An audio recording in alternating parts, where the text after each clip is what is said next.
Welcome everybody to the podcast, whatever. Word to your mama. Tell your neighbor. Yeah. I didn't buy any of them. Yeah, I think lighters are somehow like general possession. Yeah. They belong to no one. Exactly. Thank you. I rarely buy lighters. I rarely buy them. Thank you very much. Like, I don't understand why people buy. I understand why they buy them, so I can have one. But I just don't understand why you would actually go and buy a lighter. Do you think they're like people with like a real lighter collection at home? Yeah, of course. Sometimes I'll have like 10 of them, and then I'm like, yo, where's all my lighters? And I get mad. I'm like, man, everybody's stealing my lighters. And I'm thinking like, who does that fucking shit? Who does that shit? Like, but I take them, so I guess it's karma, right? Yeah, I don't know. But like, I take it, but I don't really think about it. It's not like I don't think about it I either. see a lighter, I'll take it. I got used to it, you know? Or maybe I told him also, like, I lost it so many times that like, I'm afraid, you know, because you have times when you're at the house, you want to smoke, and there's nothing you can use, not even the toaster. Yeah. And then like that trauma stick with me, you know, it's stuck with me, and now I'm like, lighter, never again.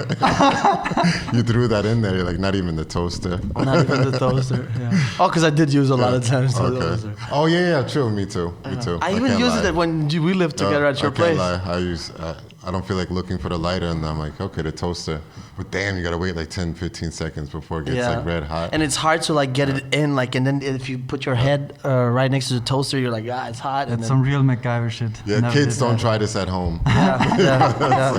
This podcast is not promoting. Not promoting stupid stuff. Stupid stuff, yeah.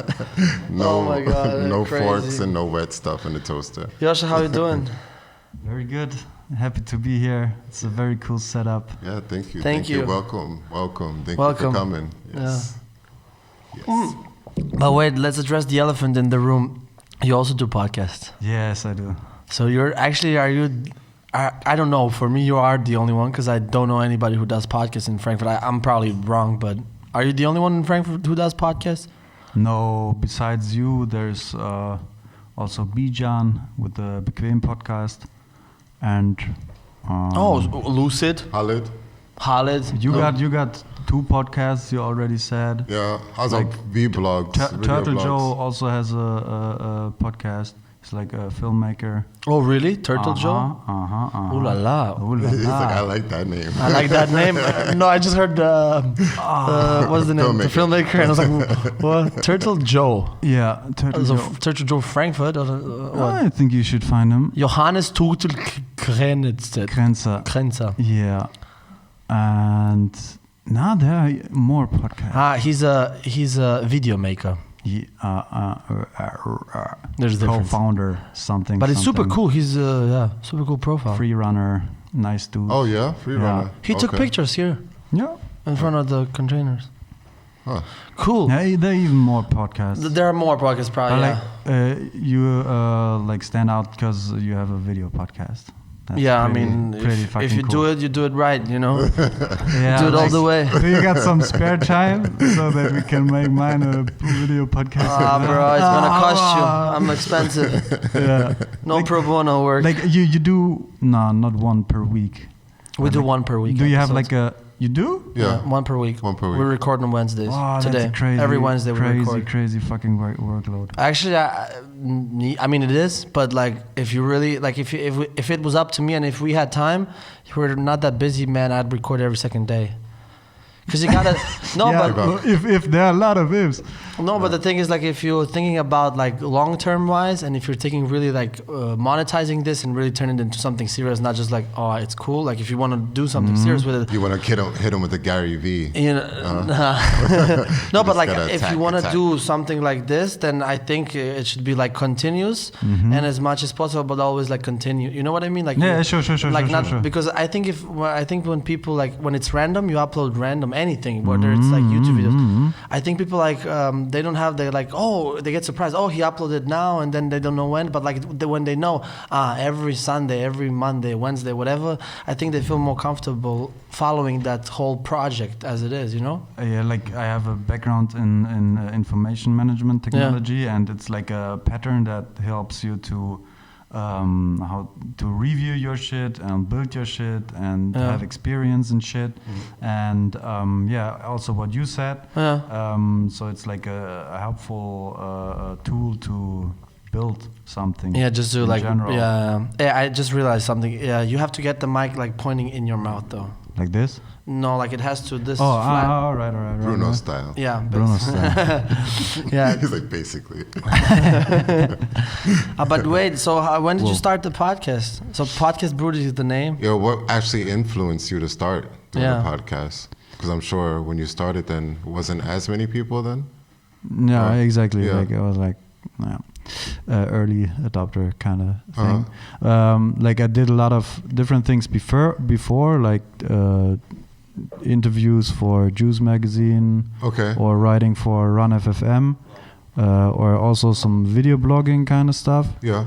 But everything was way more random. It didn't have that pattern, that release pattern. Okay. And I wanted to have something that is mine, so that I invest my energy into my shit. No worries. Oh, thank you, Jeffrey. Thank you. Yeah. I shouldn't call you Jeffrey. So that I invest my energy into my shit, so that it's not fizzling anymore, and that I'm not dependent on other people, and it also correlates best with my interests and my personality. Okay. Because like the way I do the podcast, I can visit the people, so I get around the city. See new places, and I'm curious. So that's cool. Pretty nice tool to do so. Like and that art place that I saw you in with you were walking. That down. was the Naxos-Halle. Yeah, that was dope. Like the artwork on the wall was like on the background. That was like really cool. I saw that from the video as you were walking. The background and stuff. So that's like I'm a curious person. That's why podcast, and also like because I want to build. That's another thing. Like, and I felt like there was the need to show what's going on in Frankfurt, because there was a special summer in Frankfurt where I went to the Blend Festival, where I went to the Hidden Hills Festival, and Random Circles. So it was like, to me, it was like 3 big fucking community awesome events, pop, out of nowhere, and I was like, hey, guys, I was looking for you like all my life, and now you're 3 at the same summer, and this was exciting. So this energy also helped me to kickstart. That was good 3 years. Yeah. 3 years. That was good 2-3 years. Yeah, that helped me to kickstart, to actually see that there are people that I can talk to, and like I want to connect the people. First I thought like I want to connect the people seen internally, let's say, like show like every role that is present within a music industry, let's say. So someone who's booking people, some DJ, beat maker, singer, blah blah blah, like everyone who's involved. And now I'm extending a little bit, because I feel like within the scene people know each other and see each other, and if they would like to do something with each other, they can. There's not there's not a lack of transparency or something. I feel the like city is small also. This city is super small. It's like a village, actually. But like my latest podcast guest was Turgut Yüksel. He's a politician. SPD. Exactly. And like politician, nice. Yeah. So like I also want to like reach out into other areas of society. Yeah, because I remember you were first only about the culture, as I remember. Hip-hop. Like Yeah. So like now hip-hop is like my door opener. So this politician, like he did like a Deutschland sucht den Superstar for hip-hop, like like a super is that like a super talent kind of thing, like back in the days, and he understood what this culture can be used for. Nice. It brings people together, and that it helps like people to express express themselves and la la la. And yeah, so like hip hop is still like an element. Frankfurt is still an element, and pushing the culture in some kind of way. And I believe that there must be hip hop people in every like genre, even in probably in a bank there's a hip hop person. Okay. Like, and that's like. I opened up the podcast a little bit into that direction because also there's way more for me to learn. Because like I feel like internally I've been around quite a lot and I know quite a lot of people and a lot of stuff, but like the research for the conversation with the politician, I had to like, how does politics work? Yeah, like that kind of stuff. Seem stupid as you ask like a naive question and be like, well, why is this and this? And be like, I take a lot of time to prepare, and yeah, like it helps me to have like a personal connection in order to memorize that stuff, because I learned that in school, but I forgot about all that stuff because at that point of time it was like irrelevant for me. But now I know a person who's like in that. Yeah, it's a different thing. And now I can remember, but I still don't understand what politicians do. Yeah, like somehow they just talk shit. Yeah, get like money for it. Somehow I still think of them as rappers without the music, without the and now, but what they do is like they make laws and they move budget. That's how I perceive them. Yeah. I don't know. Did he give you a different feeling after you talked to him? No, he was a very sincere guy. Okay. Like, I wanted to like ask him about his scope of action back in the days while he was working for Frankfurter Jugendring, which is like a youth education kind of thing, where he also helped to build like the Anne Frank Bildungsstätte, and did the hip hop contest, Word Up Hip Hop contest, or Parade der Kulturen. So there he actually had some projects where that I could see and say like, here this guy did something for the culture because of this. The scope of action was this, and I wanted to see if there's something comparable within his work or within his scope of action as a politician with the culture. But we didn't get to that point because he had to he sold his presentation and went, or pardon? Did he sold his presentation and went, or did no. It was like the first half an hour he really talked a lot about like his upcoming projects. No.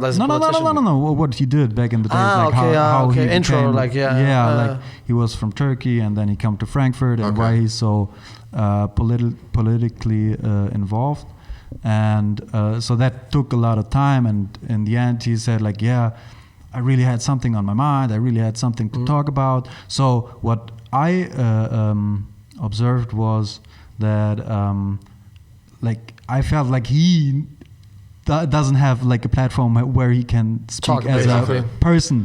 So probably every time he's like around, he's like this politician guy, and every person when everything is measured, as like, hey, you're a politician, do this and that for me, and blah blah blah blah.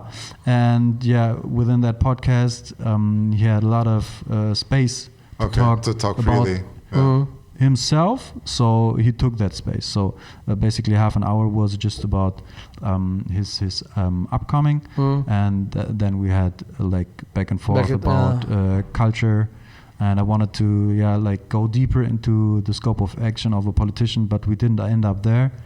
And like with the work he did with the youth center, like also 1, 2, 3 years ago there was a hip hop festival called Westside Hip Hop Festival. Was more like a youth hip hop festival. Was very dope as well, and like it took 20 years or something until that festival happened. But like I can experience what he started 20 years back in the days. You know what I mean? Now I can experience what he did in the past. And I am wondering if for politics it's even longer. You know, maybe I it's not bet just so, like yeah. 20 years, but Yeah. like maybe we can experience what he did in a short period of in time. maybe 50 years. I don't know. Yeah. I don't really. I think it's usually like this with the politicians. I mean, look at Biden. I mean, Biden started way back. Yeah. He was even operating in our country when we had war. He was already then playing a certain message that he wanted to get across, and now he's the president. I think did you watch The House of Cards? Yeah. Yeah, I think it's like really takes a long that. time. Everybody watched The House of Cards. Yeah, bro. I mean, film-wise, academically wise, it's pretty good. Like Yeah? every time when I but talk it's to slow. Sorry. Yeah, no worries. Every time when I talk to people, I'm like, could I be a politician as well? Could I be like a label guy as well? It happens all the time. And I don't know, maybe it could be like one thing to do. Mm-hmm. But like, I feel like I'm way too impatient to be a politician. I want to do something, like I want right now, to do something, and then it happens, and then I see the outcome. Without having a bureaucracy. Yeah, that's the generation. That's this generation. Yeah. But I think politicians. I think who said? Somebody said it. Somebody, I don't know, some public person. He said like they're basically there to just like fake, most of them, not all of them, and those who Fake don't what? like fake whatever, fake the real picture and lie. And those who are not there to do that, who want to fight, it's incredible hard for them because they're in the sea full of bad fish, you know, and it's hard to swim across and get something that you're fighting for. So then when you really want to do something that you believe in for this project or whatever that is, it takes years because it's not like you cannot do it. I mean, it's government, you have the money, but it's like you're going against every fucking idiot in that board or in that pool of politician. And that's why it takes so many years, you know. But like when you think, when you think about it, when you just look at politicians, like, you know, most of them, they're just like standing out there, just standing and being the face of something, you know. Yeah, that's not a lot of them see. do. That's what we see. That's what we see. We see. Like, I was also like, but how does your working day look like? This is very important. Yeah, interesting. I still don't fully understand, but maybe one day I will. Like on YouTube, you can like watch what they do in the parliament now. Yeah, and of course. Like, yeah, I do. Like when it's like a live thing, or they're live. No, Yeah. I mean, what do you mean parliament? Not Like usually when they have boards, meetings? What I saw was like Hessischer Landtag, and Turgut was asking a question. It was like 1 hour kind of thing. And he was like asking, what do you do for artists nowadays in those times? And then someone asked, we did this, and you can see it and blah, blah. Yeah, exactly. It's like MTV Cribs, but for politicians. It's like I felt like they don't ask the questions in order to get an answer or a solution, but in order to prove their point. It feels like scened. Like what are you doing there? So like with the thing that you watched, there was no results. You mean like they were just asking questions and being like, okay, I got my point across, and then they just moved on, I guess. Yeah, everything is staged. You cannot. But how did it feel? That's not like the. I guess that is the whole purpose of it, right? Just to get out their whole point and to make sure that the people who are part of the party sees, okay, you know, my representative did say something.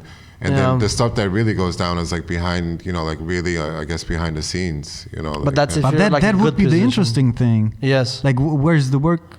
But see, you know, a lot of bad things are going behind the scenes. Maybe they don't want to show it. That's like what I said. Like, yeah, that's a good thing if he puts his point across. If he's a good guy, but if he's a bad guy, no. I mean, I believe in transparency. Like, because for us, a private citizen is like we're so transparent when it comes to the government. They can look in everything. You know, like our health records, IRS, and see how much you make, how many days were you sick. You know, all this stuff.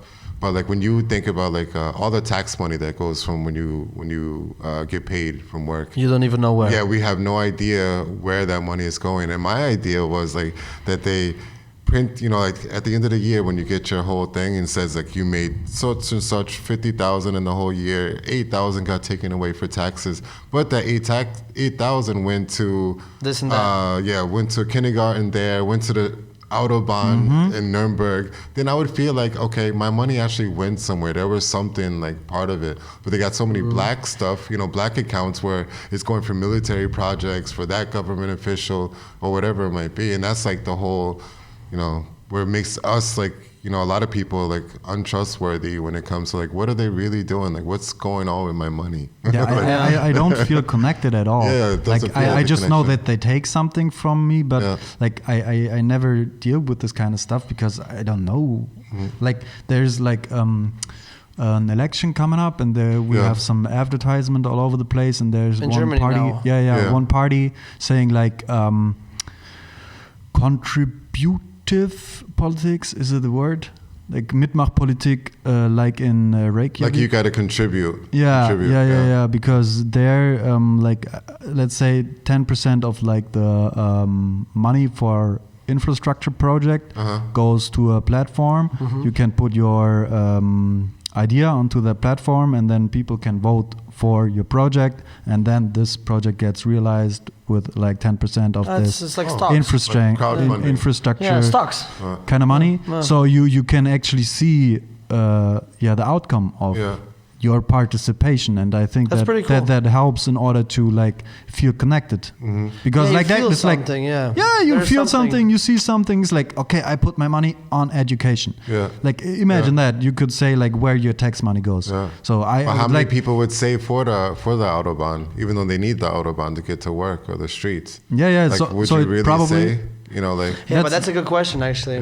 But maybe if racers, like car racers, they might be like, I love my car. If the streets aren't good, let me put all my money into the autobahn. But if you allow people to do that, then maybe let's say there's no people who want to put it towards let's say, just in this case, kindergarten. Let's just say.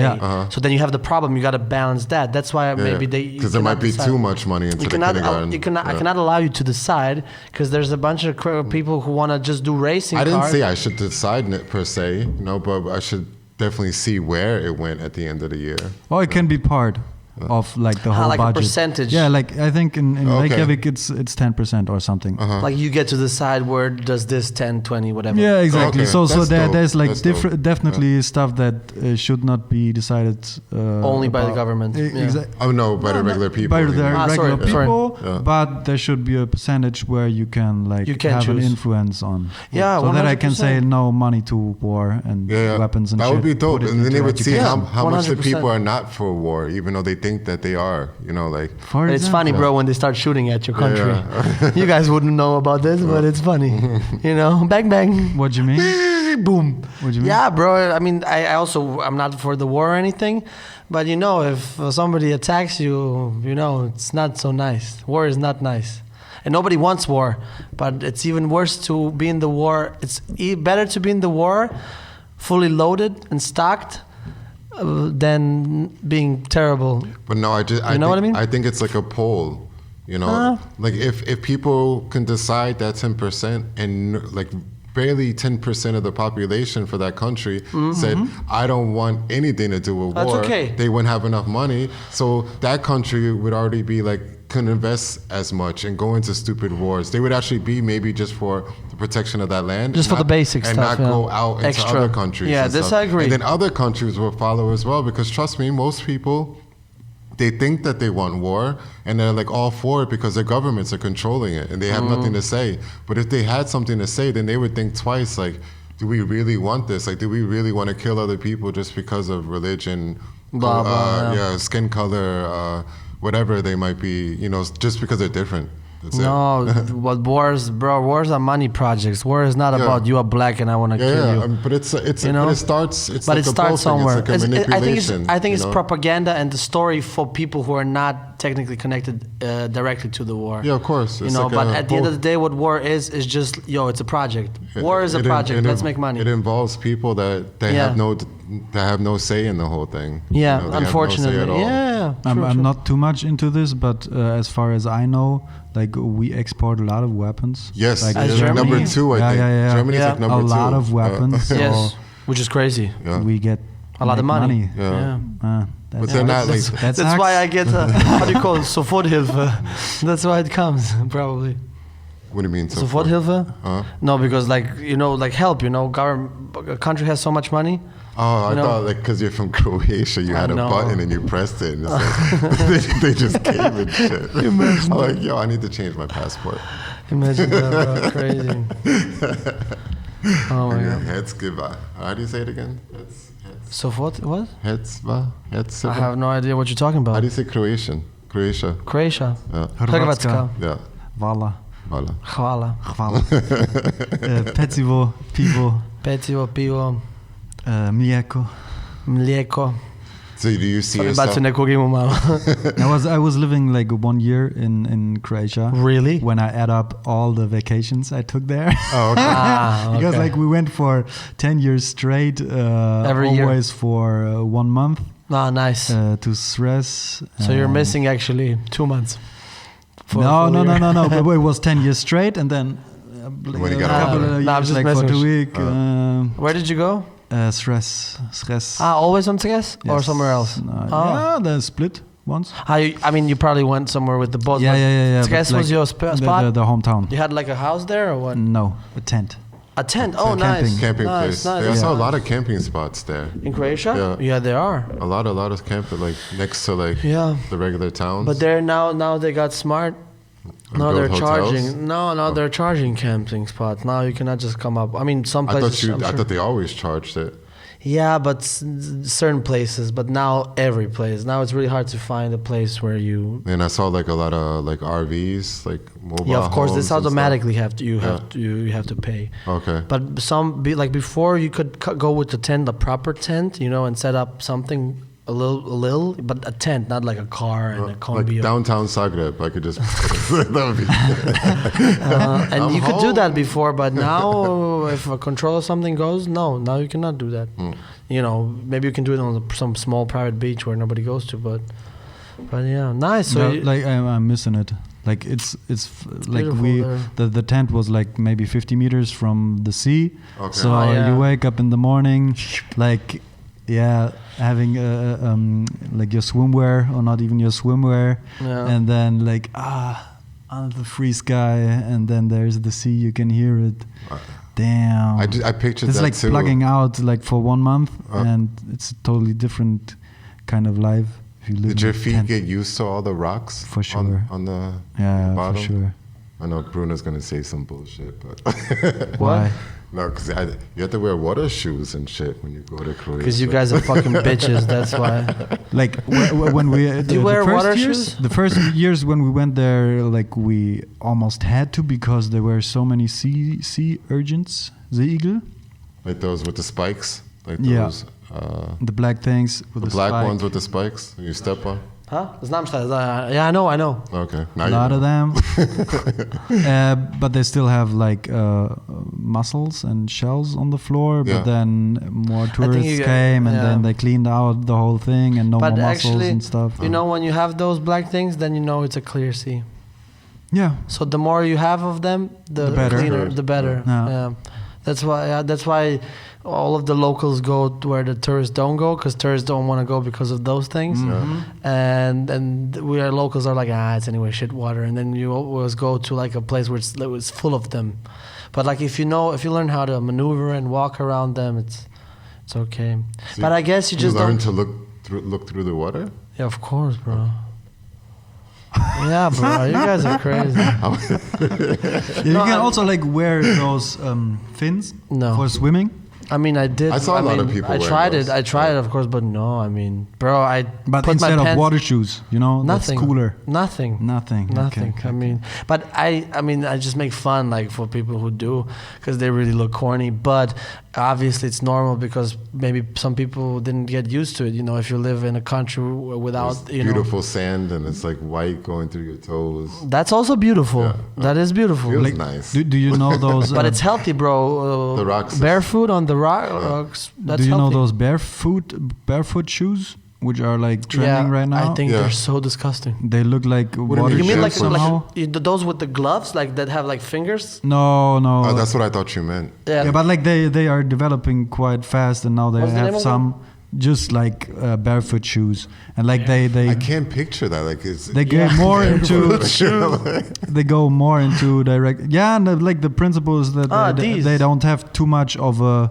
sole. they minimal. don't have too much of a sole. these so ones? it feels like you're walking barefoot. This ones or these ones? Yeah, more like. Yeah, Or like I thought those you ones? meant them. Yeah, I Okay. think they're very.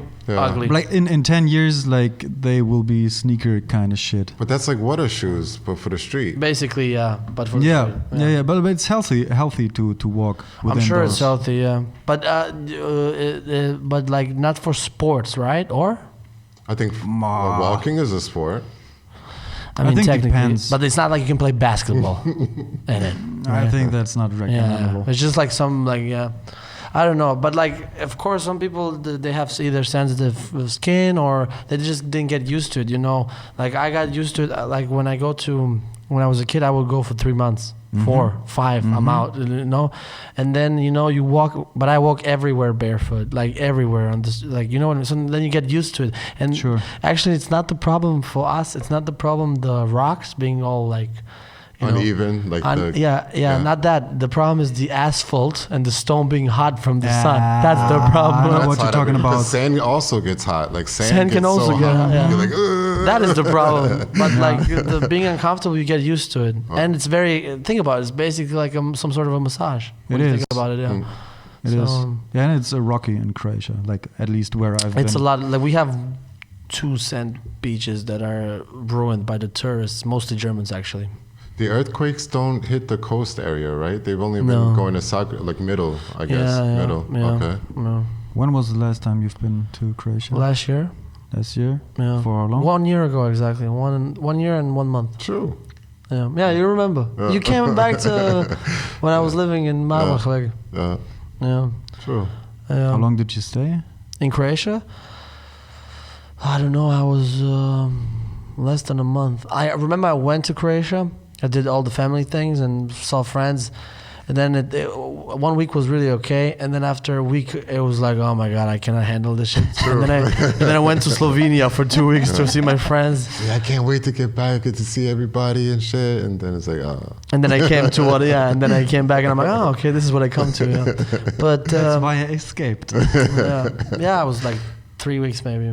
It's funny how things change over like quick. Even Very if it's quick. a year, like Even if you if haven't it's been a there year. for a year, now when you go back again, it's going to be like, damn. A lot of things, things change really fast. It's funny. Like I went through my phone the other day, like because I have to clean my iPhone.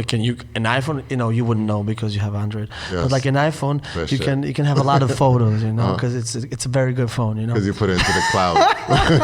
No, there's no cloud, There's no cloud. We're not poor people. Okay. So, but I had to delete some stuff, and then I was going through the photos like from a year ago. It was like, wow, memory lane just hit me. It was like a wave of like, whoa. And it's very interesting what happens in a year.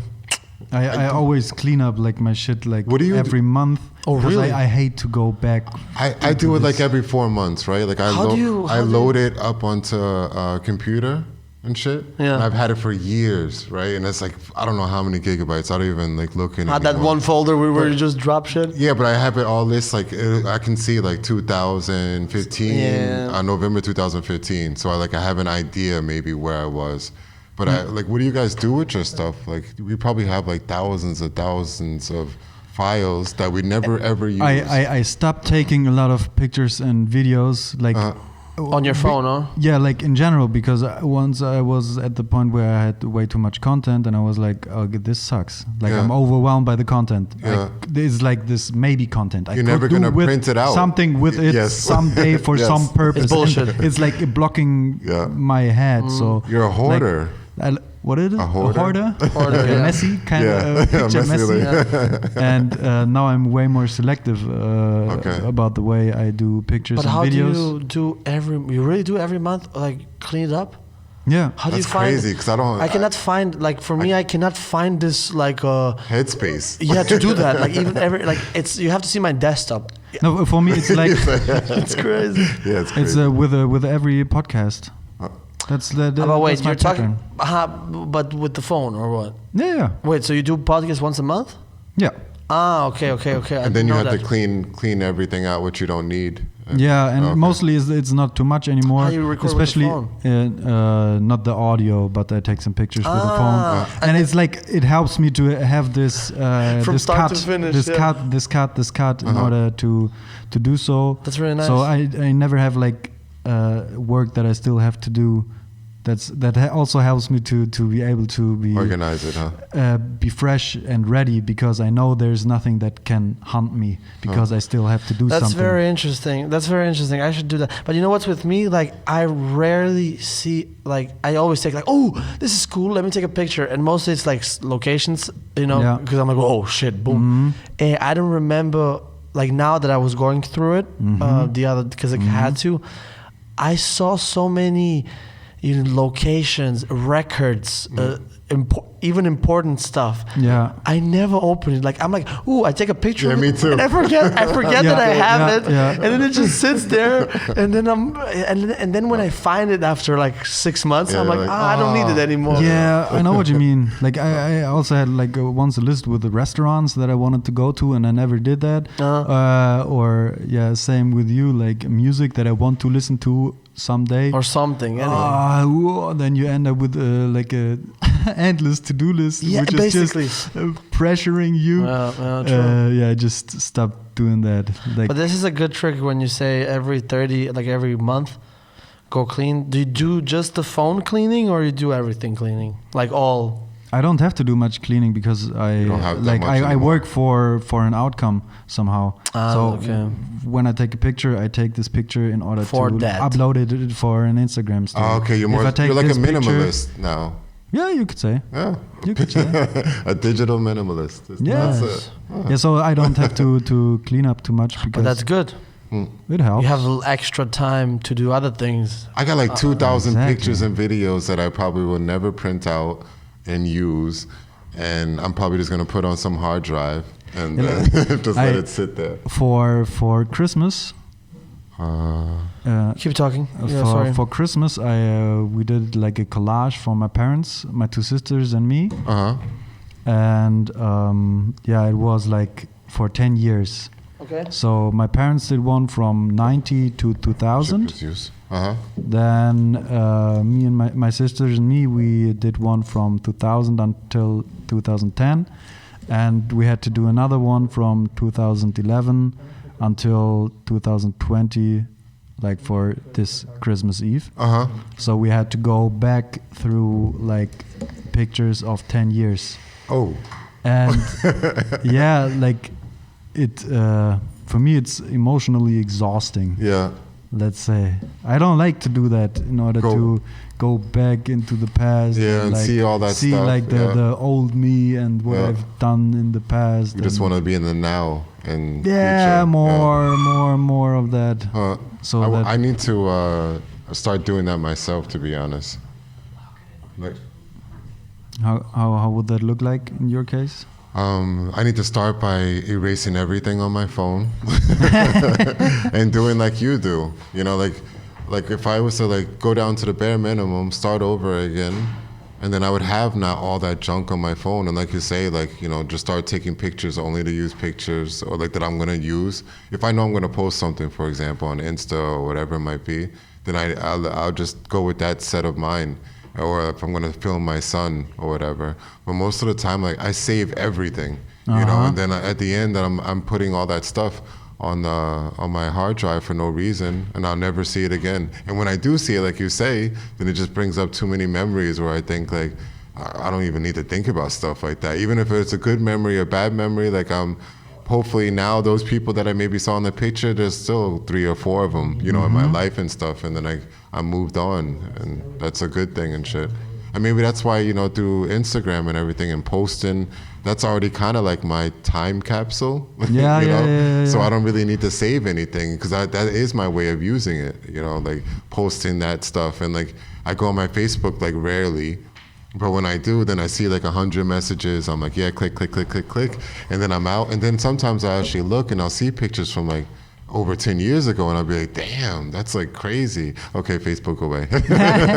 Instagram is more like I never ever look past like the 2nd or 3rd row on my Instagram, you know? You don't go through? I'm sorry, we had a technical issue. No worries. Yeah, no, like, you know, like on the top 2 rows, like I rarely go. This is done, like, you don't have to use this anymore. Yeah, sorry, keep going, sorry. You no, can just kill it, yeah. Yeah, okay. Like from your grid, you mean? Yeah, from my grid. Like I still don't even, because now I have so much on my Instagram thing where it posts then if I go all the way down, that's also like, you know, I'm going back in time and It's stuff. basically like your phone, yeah. Yeah, so I just keep everything that I really want on my Insta, I guess. Yeah, one day I want to like make a video where I put together all the selfie camera videos, but make them very fast so that I can see how I'm transforming Did you see that video? over the time. Did you see that video? There was a guy, he took selfies over a year or 10 years. Wow. Yeah, and always centered. It's a GoPro video. You didn't see that? It's like, it was very famous. Like, it had like 500 million views on YouTube or something. I can play a really short scene out of it because it's too long. But like basically what he did, he went traveling, and he every day he did a GoPro. I remember it was GoPro. There was a couple of pictures 2. like that with like in the camera, in Yes, the mirror, in the but there was bathroom mirror. but the original guy who did it 11 years ago, he had 49 millions, not 500. There's a big difference. Yeah. Christoph Rihaj, he was the first one. So he went traveling for 350 days. So and he called the video the 350 days of hiking through China, the longest way. And then he made like a time lapse, and it sort of looks like. You can see it. It's sort of like, he's like blah blah blah blah, and then he did this. Awesome. And it looks crazy because his head is always centered. Yeah. You know, his head is always centered, and then you can really see. And then there's some people on YouTube who sped it up so you can really see how he's transforming. Yeah. That's what I'm thinking about, like the selfie camera video kind of thing. And now the people are actually, now he inspired some people. Now people are doing like 10 years. So every day for 10 years. Wow, So that's awesome. But do I want to see that? That's a good question. Like my haircut is like Changed not always so on much. point. Let's say. So yeah, like I was looking through some old pictures and Instagram videos, and I'm like, damn, fuck, what did you do there to your hair? I don't want to see this anymore. But at that moment, you felt confident. Like no, if it is what it is. Yeah. I rock it confidently, even if it's shitty. Like, what should I do? I don't like to wear hats no more, so yeah. Yeah, shit changed. So what do you, Yosha, what do you do now? So I know you was in the agency or something like that before. What do you do now? Still have like a full-time job somehow, like 4 days a week. It's not full-time, it's 32 hours a week from Monday to Thursday. Home office, social media management, like putting up like posts and stories. Agency stuff, yeah, or yeah. No, it's not agency stuff. It's for like one company, supplement producer.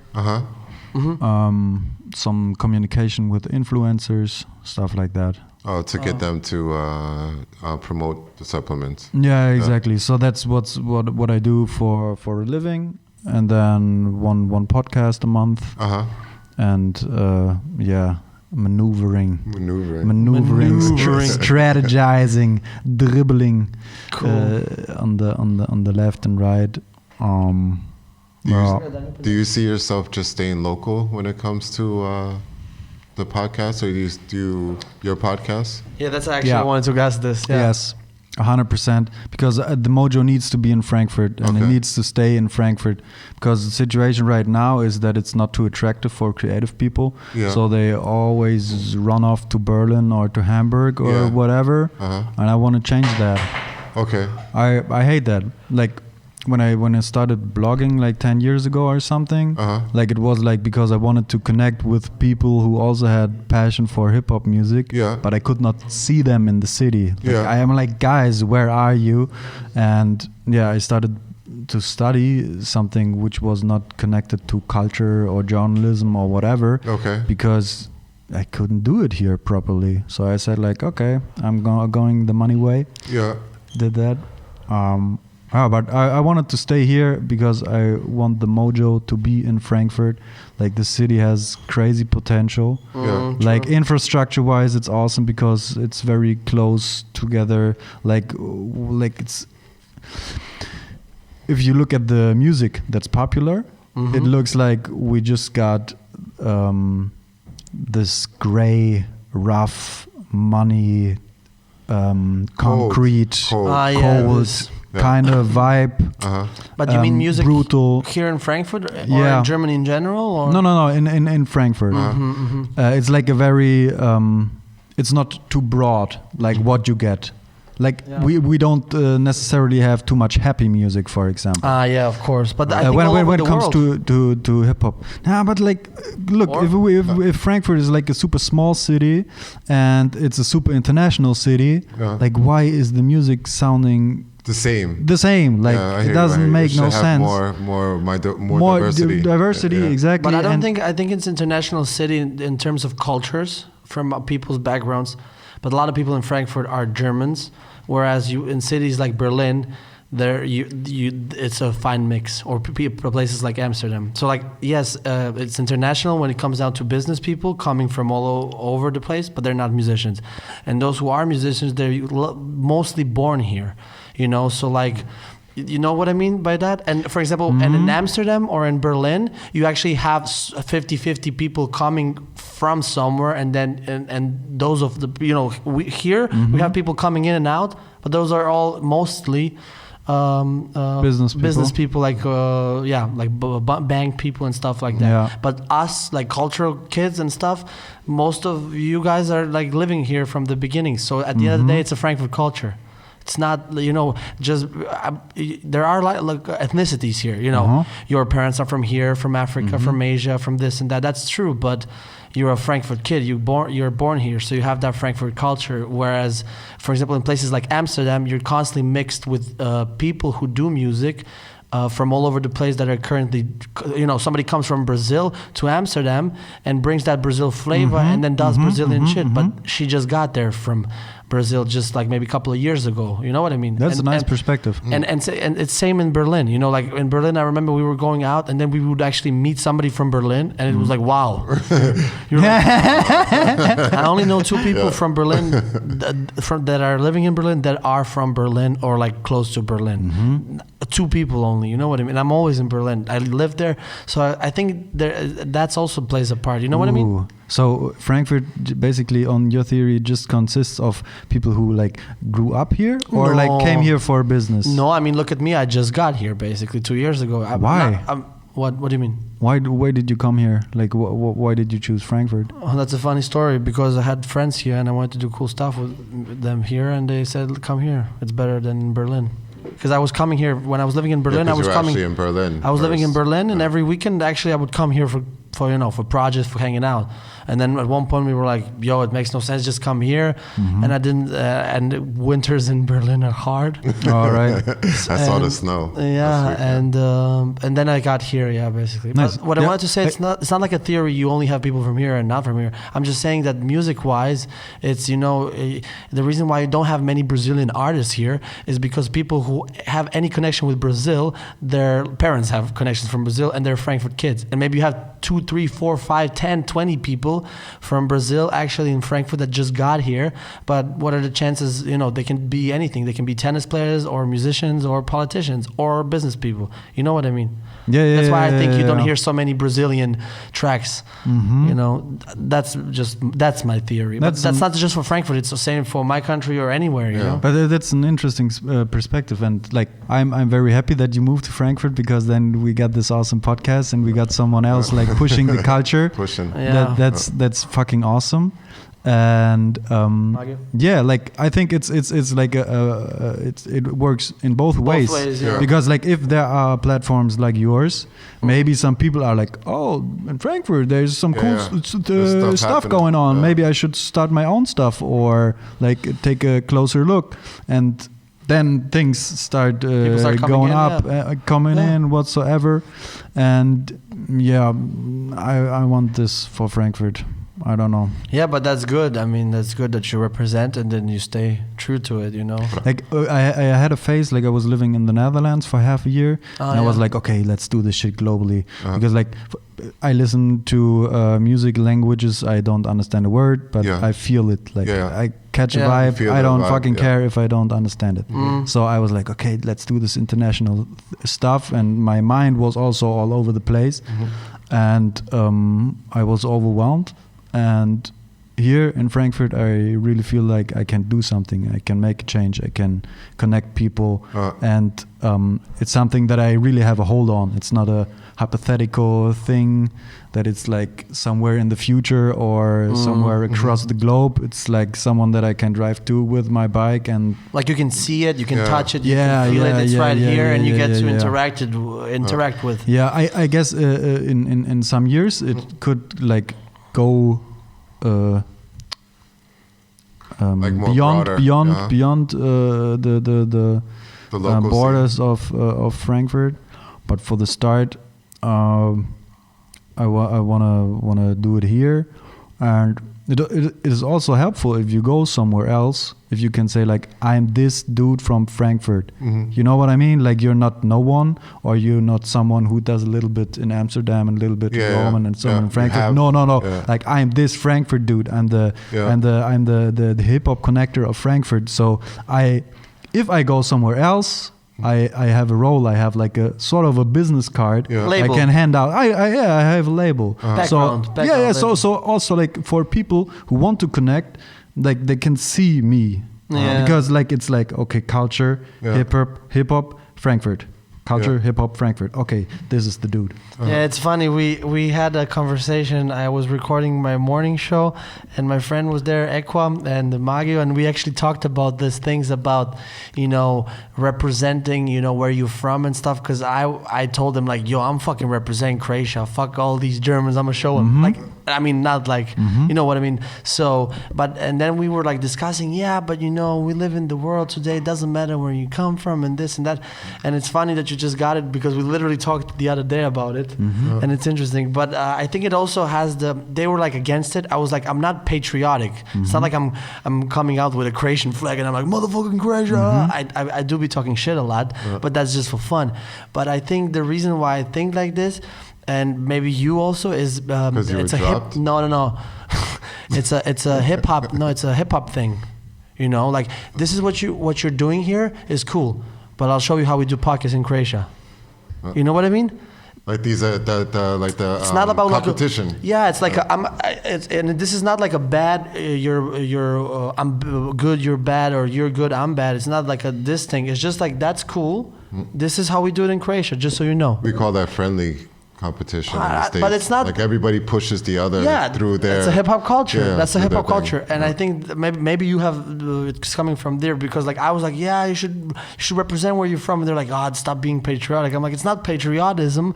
It's just like this is where I'm from, and this is how we do it. That doesn't mean it's the best or the worst way. It's just how we do it, and now you got to experience that culture. That's hip hop. At the end of the day, like, I'm from from Jersey. This is how we kick it in Jersey, and then I'm like, wow, now I know how to do it in Jersey, and blah blah blah.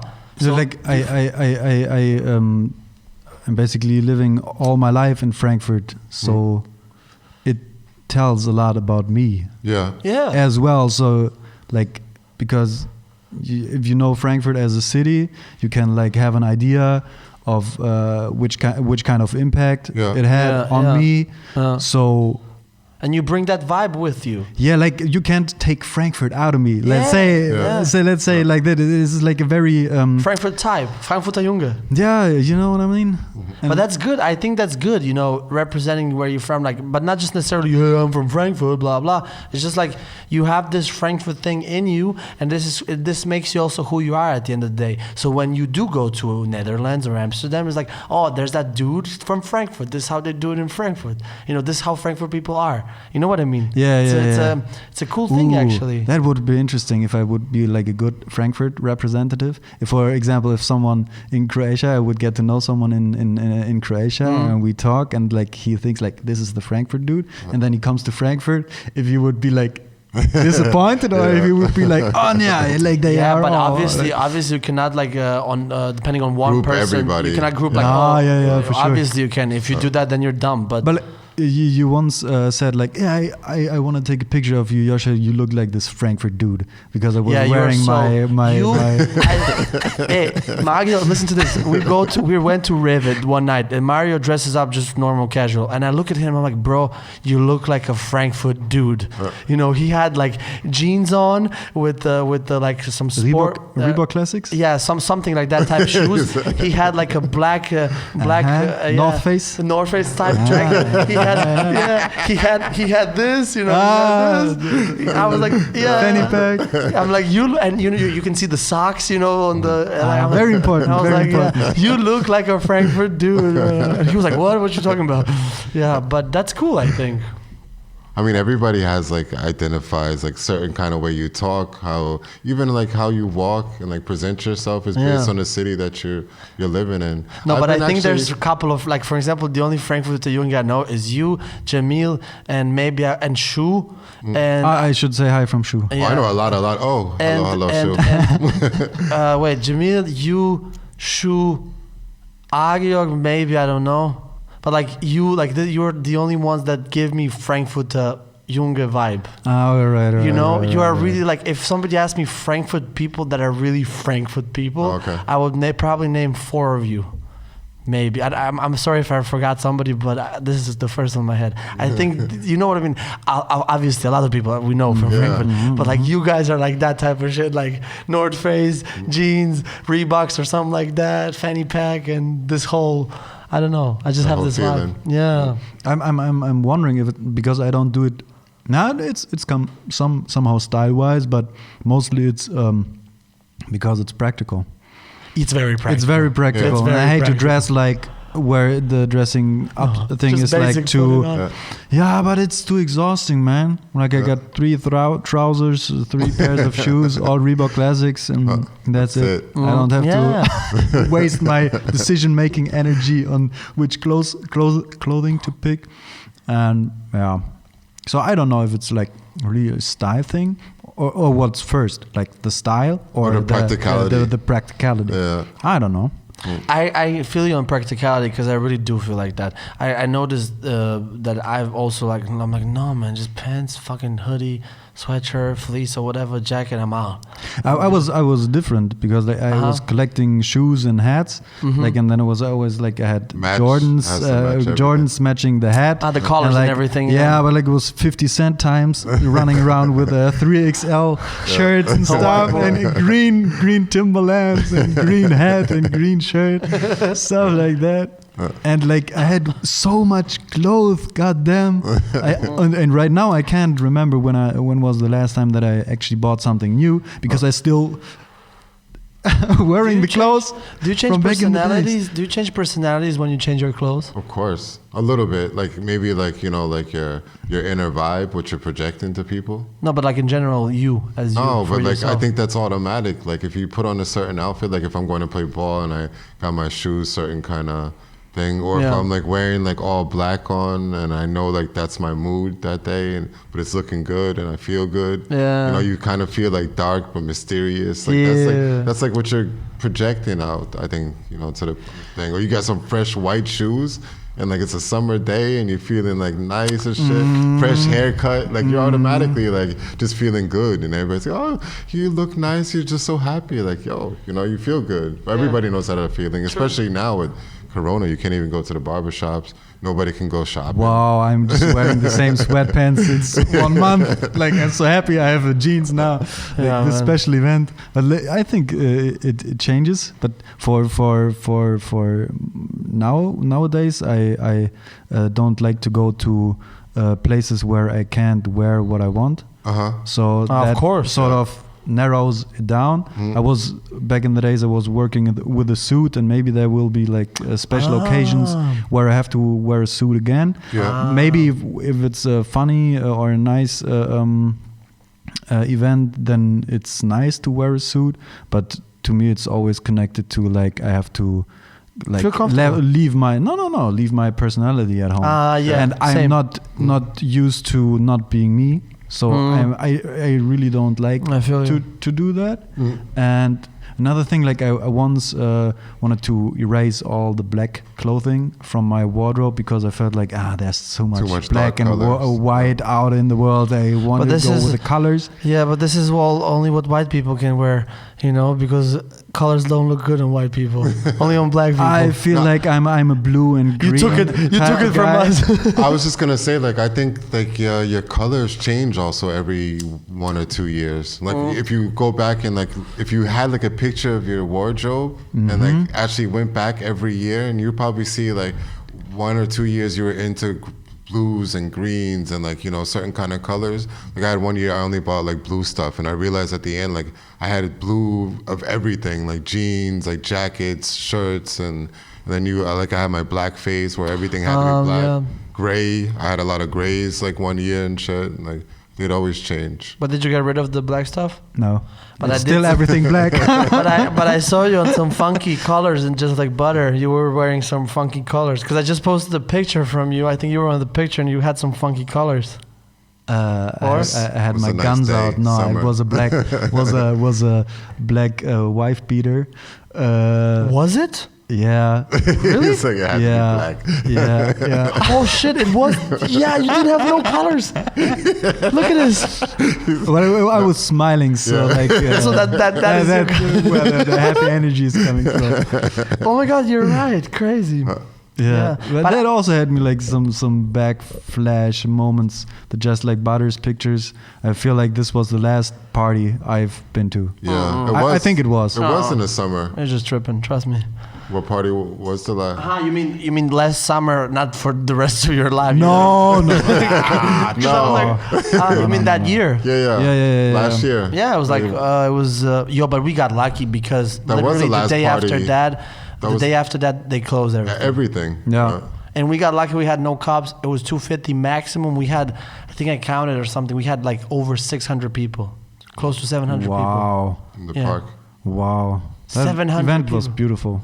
Yeah, but we got lucky. No cops. No cops. During Corona, 250 max. But the weekend before, there was a lot of cops because they had that big party. And they had the big party weekend before. Big party in the park. And then they shut it down. And I was like, man, they're going to shut us down for sure if they shut it down. Yeah. And the weekend before was a crazy party. Like, crazy. Crazy party. But Like in the beginning, I had the hopes that we would get some more block parties. Just because, like, out of the need. I was saying that recently. Yeah, just like Butter. That's a block party. No, also because but like more. Yeah, because like the Corona time right now, some right? People like, gotta do it. They should have told people like, yo, every block, since you're not allowed to go, too far. Yeah, everybody can have a black party, like a block party this Sunday. Everything is closed. Yeah. Nobody's allowed to drive. That's how we did block parties. Close it down, and you can only get in if you have like. If I live on whatever, mine's a Landstrasse from 100 to 200, you have to wear a yellow band and you get it in the mail and shit like that. That would be so community thing. After Corona's done, I guess. But I think you can do it. If you want it and if you're down for community, you can do it. Yeah, but you said like the right thing, like there need to be people who do it. Yeah. And there are not too many people who do shit. That's the problem. Word up. Lack of people doing stuff. Yeah. They all moved to Berlin. Trust me, Berlin is worse. Trust me. We're doing like getting something started instead of just talking. Man, Berlin is just a bunch of people who talk. Trust me. They just talk. I mean, there are people who do things, and those who do, they do it big. Like you cannot even compare it to Frankfurt. But there's a lot of them who just talk. Yo, I'm an artist. Great, what you do? I just started like last week, And like they have a joke. Go to Berlin, shake a tree, and 10 DJs will fall off. Damn. And it's so true. It's very hard to pivot around, real, fake. You're like you get excited. One guy says, "I'm a film producer." Mm-hmm. Like I'm a film director. Mm-hmm. And you're like, whoa. I mean, I'm speaking from my world. Mm-hmm. And I'm like, whoa, film director. And I'm like, director of photography. That's like a film league, not this small baby video bullshit here. And I'm like, great. And then you come and he is a film director for salon videos. You know what I mean?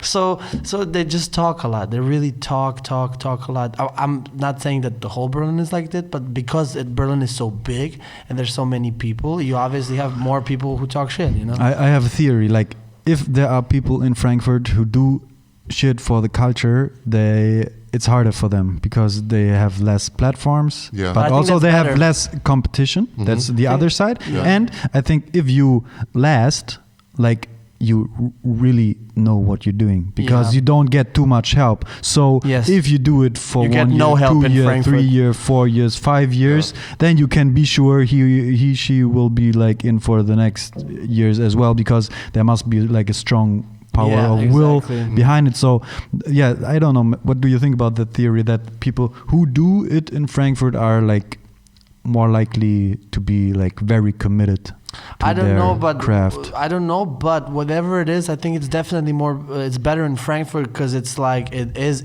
more intimate than in Berlin.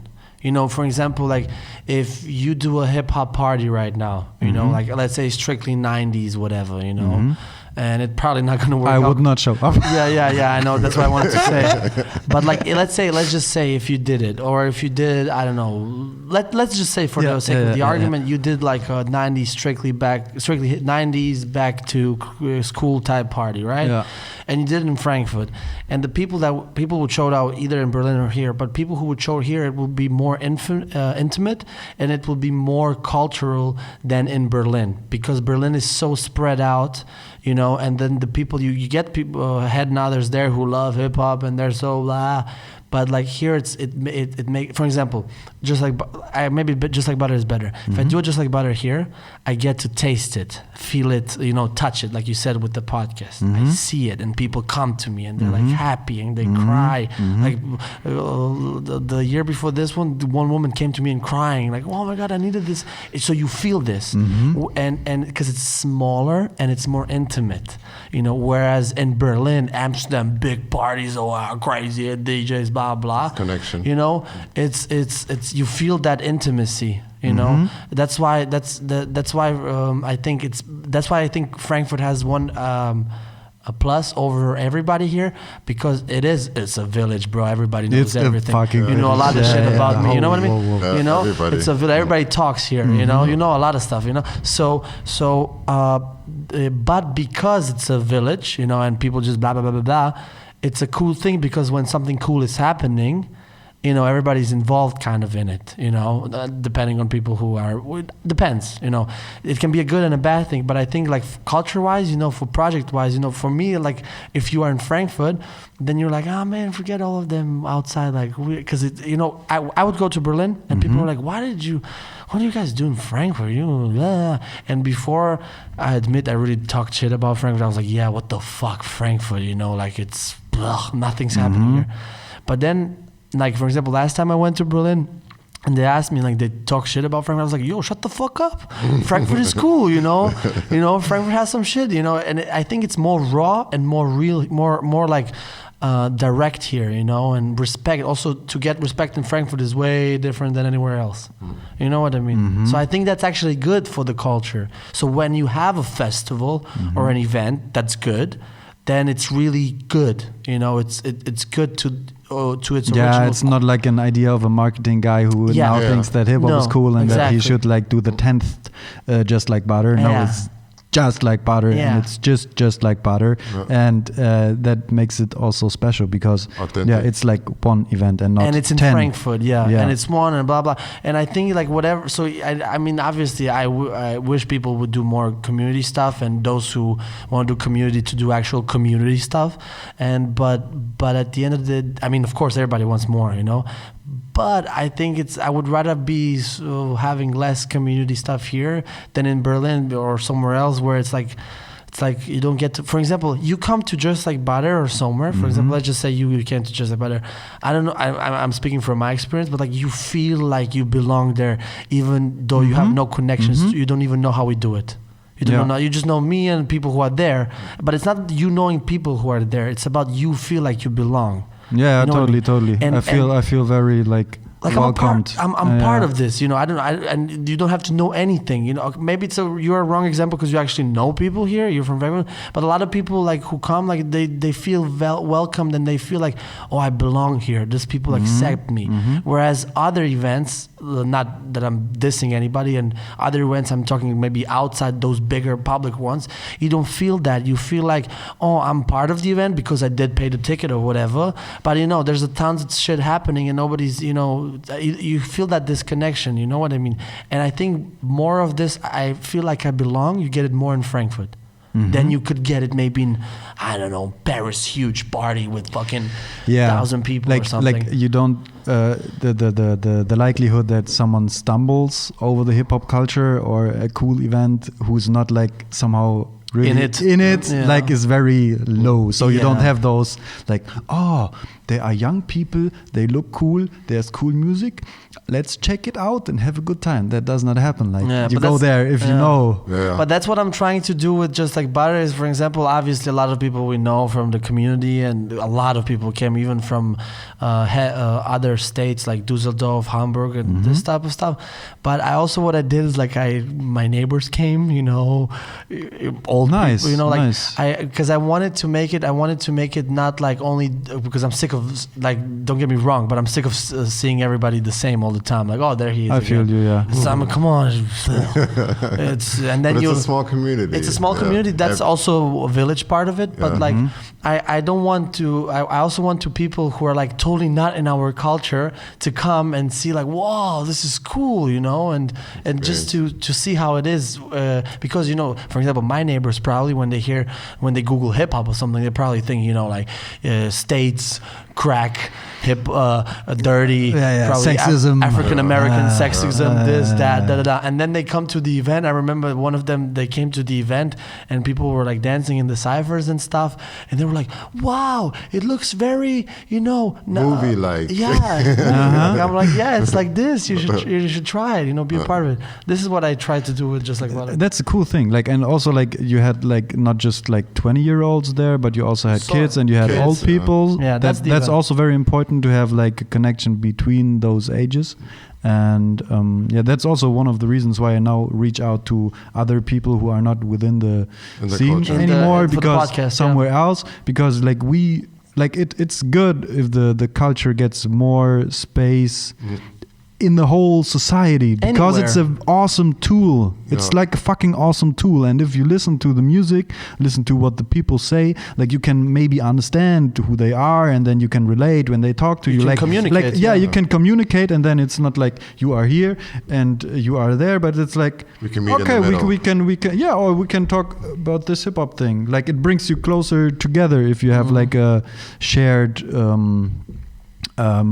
information, shared culture, interest whatsoever. So or you can go anywhere in the world, and if you're like, for example, when it comes out to dance community hip hop, you know, like some niches of the hip hop community, you can go all over the place, and you feel like you can stay there, you know, like for example, I went to Porto. All I did was like called people who are like from Portugal hip hop scene, and they were like, yo, let's take you here, let's take you there, you want to sleep at my place, you can stay at my place for a week here and there, anywhere you go in the world, you know. So I think also the culture allows you to, it's like we're friends but we're not friends, like it's like we know each other but we don't, but since we're in the same culture, we automatically like, hey, what's up, what do you do? I do this. I guess that goes with any passion, like if you're a salsa dancer, or any culture, yeah. So but like within the hip hop culture, like I think there's like something rooted that is very helpful.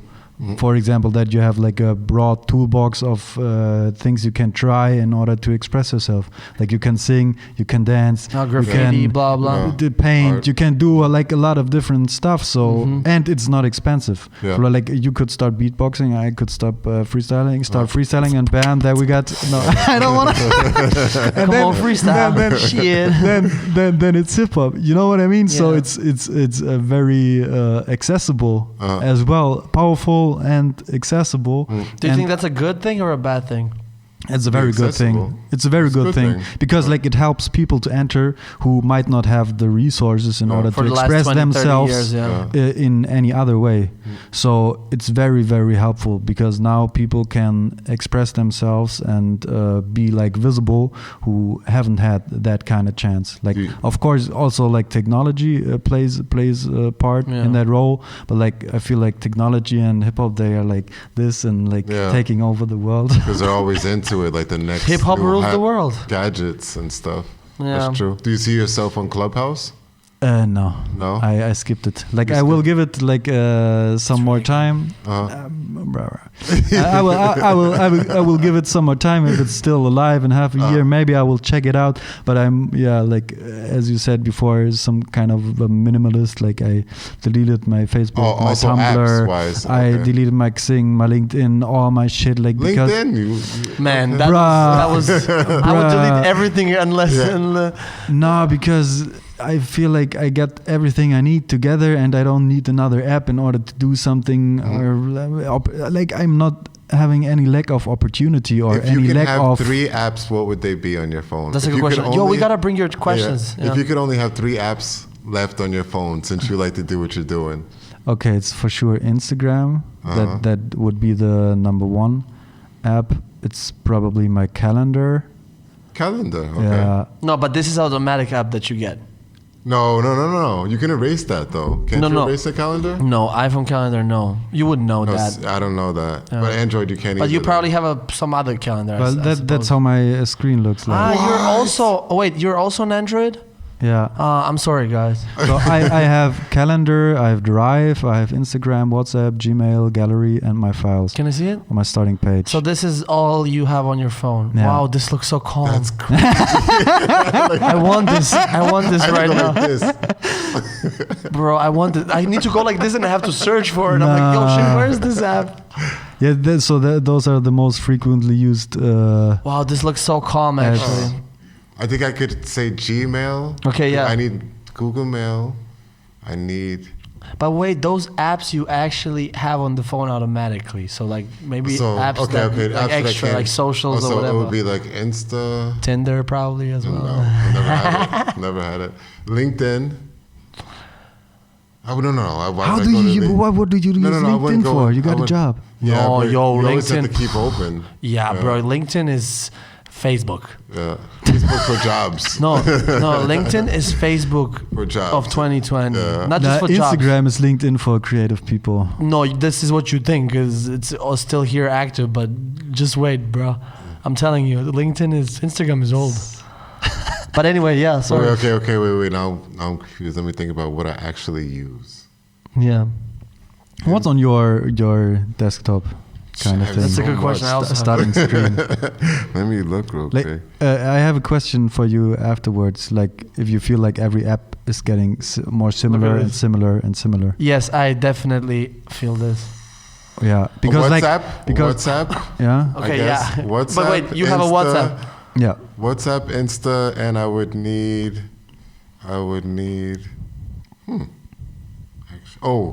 My Philips lights to control my lights and shit. So that's would be my 3. That's your top 3? Wait, let me check it. Will this be like a question, like a returning question for the podcast? No, I just thought of that real quick because we were talking about it, and I have. But I think that would be a very cool one. Yeah. No, yeah, he made a box because we didn't do it last episode, but we should do it now. Yeah. He has a box at the end of the episode, or when we feel like topics are dropping, then he just wrote some questions random, and then you just took it, and it's a question, and it can be literally you don't know. Yeah. Nice. It can be something. But that's a very good question. Who said that? You said that top 3 apps. That's a very good question, actually. Because with that style, I need to really implement this. It's going to take me a while because I need to erase all my shit. I would take Spotify 100% every day. Okay, I don't play Spotify. But wait, I can have Spotify on computer. Yeah. No, but you can have any app on the computer. No, Spotify 100% all day. WhatsApp. Fuck. He's like one more. No. Okay, WhatsApp, Spotify. And right now it's new, so I'm really hooked on it. Right now it's Clubhouse. But if it wasn't for Clubhouse, I would probably switch it with Oh shit, wait a Liferando, bro. Nice. God damn. let me grab some blueberries. Well, I can look on Google for the number and call. Yeah, actually.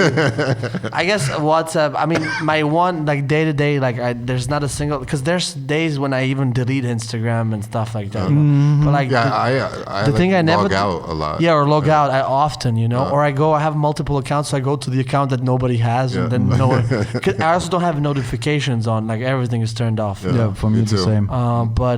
But WhatsApp is like day-to-day communication, you know.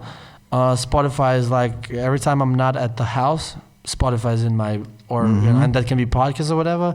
And then I guess the other one, maybe, I don't know, the other one is like open. So I would say YouTube. I'm a lot on YouTube, you know. Me too, though. Shit, I didn't think. But YouTube is a standard app on Android. But I'm always on YouTube, but like on my laptop. Yeah, me too. Not on my phone. Rarely, I'm even on when the you're phone, at home. When I'm at home, I'd rather be on my phone than use my laptop. Always on my laptop. Always on my laptop. Okay. Me too. But I'm like consuming music videos like crazy. Like music videos are like my news. So every Friday, Saturday, Sunday, I'm like, what's out there, what's new. So you have a lot of knowledge in music videos. I have a like a I never playlist. see music videos anymore. Playlist called New International Music Discoveries, and I always save the videos that I like in there. But is it just the music videos or just the songs? Or the music videos? Like you specifically They really have music videos. I don't listen to songs who don't have a music video. Ah, okay. Wow. okay. You would be surprised how much you would miss. They're so Bruh, no, that's the wrong way of thinking for me, because like every day I miss 10 million kind of things. Sure. But that's not what counts. What counts is what I actually do and see, and how I invest how I invest my time. And like back in the days, it was like a sign of quality or commitment if you had a music video. Because it was complicated to have a music video, but now this is somehow kind of lost, because everyone is a music video maker, and you can get to a quite a good standard quite quickly. So that's not helping to I mean, all you gotta do is like shoot a couple of different scenes going throughout the song the full time, and then cut it out randomly in the post, and you already have a music video. I mean, that's a bad music video, but you already have and today's cameras are really crazy. You can get for $1,200 you're a filmmaker today. You know, that's... And like me doing your Final Cut Pro app editing, I don't know, like you was crazy. Hella crazy. He's talking shit. He just started. You know, he just started like 2 weeks ago, and he's like, "Yo, Bruno, I can teach you some skills, you know, editing, some transitions." So, by the way, I have a question for you. Music videos. How do you feel about the music videos today? Because like I'm terrible with music videos. Not terrible as in making them or just looking at them, but like I started. To be honest, I don't do music videos at all. Like if I do it, if it's my production from here, you know, if it's from us, for me, then we do it because, you know, I'm not paying anybody else. But I don't do them anymore. I just cannot handle them, and it's just. Yeah, I was gonna say you've done a lot. I'm done. So. Yeah, but it's not good work, and you know, if a manager doesn't call you, you know, from the artist, then it's no music videos for me. But my question for you is.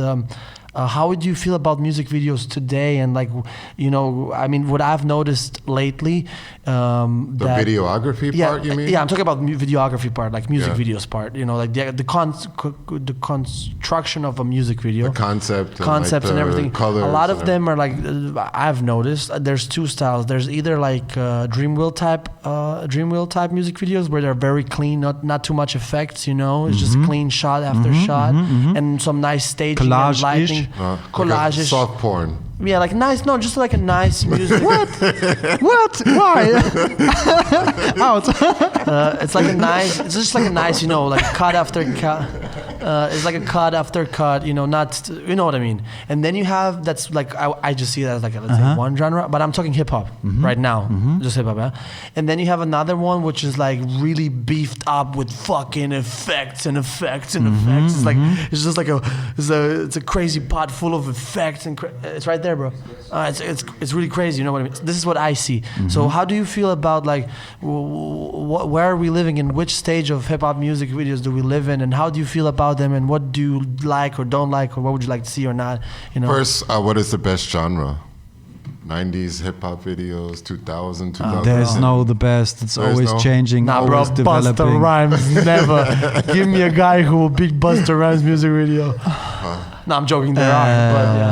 But the energy, you mean, like that's what you were looking for. Just the creativity at that time, bro. Nobody did it. You know?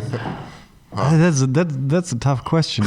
Like for sure, there are like patterns who are like there over and over and over and over again. Like I think it was last year, every second hip hop music video was blue and red. You mean color wise? Yeah. This blue and red. Now it's green. Now green is in the. Now green. I don't know. Okay. Then those Cole Bennett type of videos where they have this comic effects, where like there's a splashy. This is then terrible. There's a smiley coming from the you from do the this side. and then they animate it. Little UV earth. Or like also. Back in the days, you had paint on your computer. Now they put paint effects in it, which looks kind of trashy, but also kind of stylish. I can't. Oh, I forgot the vintage effect when they're trying to fake it. Oh yeah, shot on film. This was also like going strong. It's still last going. year. It's still going now. It's everywhere now. I mean, I think it's gonna end soon. I hope, but last year was crazy. Yeah. There was not a single video requirement that I got last year and the year before that didn't, okay, not maybe a single, but like 99% of them included, yo, can you do that, vintage old school effect? Yeah. Why is that so in? Yeah, but why is fucking records vinyl in? Why now all of a sudden, when I got to Frankfurt, I knew 2 people who play vinyl. Now I know 12 of them. You know what I mean? Why is analog photography, street photography? You know what I mean? It's cool now. But I guess they had a big scene back in like the early 2000s here in Frankfurt. Yeah, of course. Yeah. Frankfurt is one of the originators, but you know what I mean. Yeah. So. And I guess the record stores are losing money, so I guess it's kind of expensive to keep open, right? When you don't have the community really. Yeah, I don't know. Changing and look, everybody goes online. You know, how many people I see ordering online. So but it's expensive, bro. So last year, 2020, I just checked a month ago. I checked my account for the records that I bought, and I could not believe I could have because when I was living, let's say in Berlin or somewhere, I go to the record shop, I get the record. Let's say a record is $20, right? 20 euros. I get the record for 20 euros. That's it. I have a nice LP, right? 12-inch. But now. That record is 20, and then I gotta pay shipping from, Sweden for 8. Now I got the record for 30. You know what I mean? And it doubles it, And Frankfurt shops are, I'm sorry, but they're terrible. The only one is that the house one. I think there's like 2 I think that are really good. One is the Black. The one where it's in a house and they have a DJ always. Yeah, where Rio does Rio's friends. What's the name of it? Cake something. The one where the church is in the city. No. It's like a whole hipster thing. But I mean, it's a good record store, but it's strictly, house and techno, Consti, yeah, it's a good record store. They have cool stuff. And then the second one I would say is Black Records. Black Records. Black Records is the second one. You know what I mean? I mean, obviously somebody would disagree with me, but like when you look at it, there's not many. If you're like really a digger, there's not much you can find here, Whereas in Berlin, you can. And in Berlin, I bought 12 records off of Discogs. 12 records I ordered. And this was something that you knew it was coming out somewhere and you couldn't get it in Berlin. Everything else you can buy it because it's all over the place. You want Japanese funk there. But now when they're doing Discogs, it's, you can order, but it's not like you're ordering off of Amazon where you can get the same thing in the store for the same price because now you're paying shipping. Like the not all the music which is on vinyl is on streaming now, right? No, not. I mean, today, for example, if somebody releases no, it's not. If somebody releases a record now, they are. You get usually when you buy a new record, you get even download key, and then you get like a Bandcamp version or something. But like, of course, you have some. I have some gems at the house. You'll never hear them in your life if somebody doesn't play you on the record. No, I think maybe they will upload it into the streaming services. No, bro. Do you have some stuff like if you're really a DJ and a digger? There's some stuff not even the Spotify streamers diggers cannot find it. Like but what happens if you end up at Spotify and then you're like, the world needs to hear this, and then you put it up? No, because I won't end up on Spotify because I rock keep vinyls. Your gems. Yeah, bro. Of course, I would never do that. Yeah, because like I never got into this whole vinyl thing. Oh, somebody forgot. He's on planet Earth. But like I feel like an upside is that it still has this collection kind of thing, and that you have like stuff that someone can't have. You know what I mean? Like if you have like one record that is not accessible on a streaming service, it feels like different because only you have it, or the people at the party have it, or that people that have that record, because it's not like I'm the only one in the world. Yeah. But I know what you mean. I mean, yes. I mean, look, if you're like a DJ, like and this hip hop mentality, of course, it's like, man, you'll never have what I have. You have that. Can I get one, please? No. Okay. Okay, then I'll just all good. Of course, if you have a little bit maybe a mentality of like, I got this on the wax and you don't. You have maybe some. They have more and less. For example, the guy who got me into DJing, he's worst. He's like, man, he would play it to me.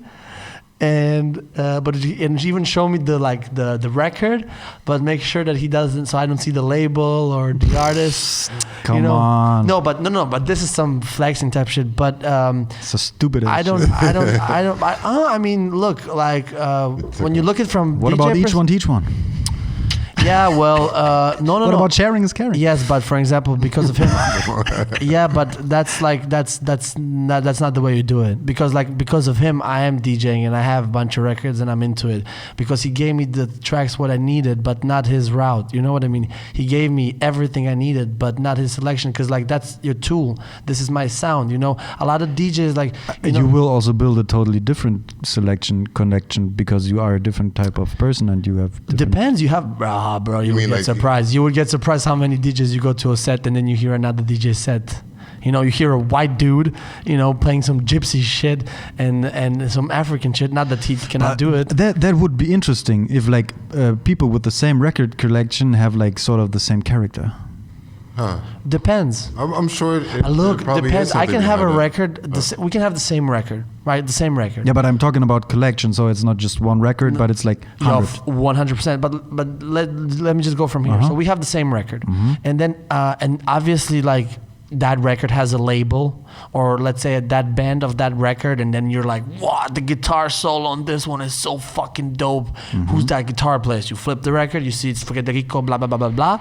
And then you go Google Federico, blah, blah, blah. And then you realize he was there and he did this record with this. He was at Cuba and this, then he went to Japan and had a phase, and you're like, whoa, this guy's dope. And then you like go from that vessel, you go all over. And then from there, you bring your collection and your sound, what you want. And I have the same record, but I'm like, yo, the guitar is fucking shit. Listen to this drummer, he's fucking dope. And then like maybe 10 years after we meet, and of course, so you have your own flavor, and I have my own flavor. Like maybe I can play your record, and this same thing happens. You're like, I don't like the drums, I like the guitar, and maybe this song makes me happy, maybe it makes you sad, because who knows.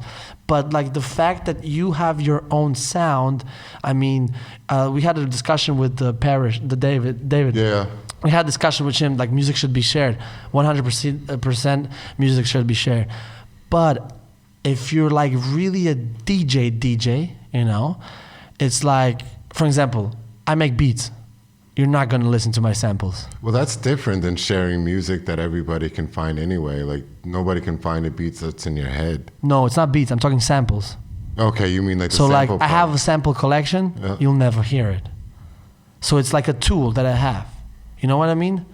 Yeah, but but that doesn't mean I won't give you help with the samples and let's say I'm not a beat producer, so it's not like I could give you help, but that doesn't mean that I'm not gonna give you direction for samples and maybe how to make beats and help you out and be there with you, and maybe here and there kick you a sample that it's like not so important for me, but you're not gonna know my samples.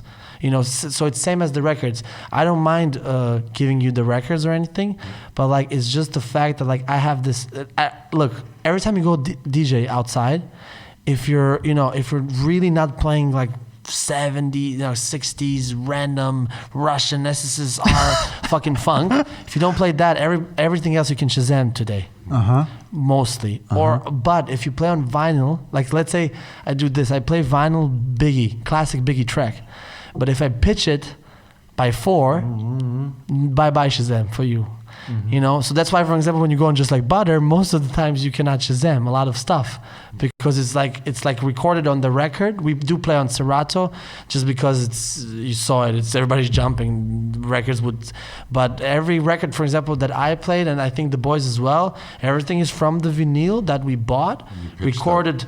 We record. You record it digitally, so you save it. I have my digital, and then you play that, and then that's the sound from the record, and then you just pitch it.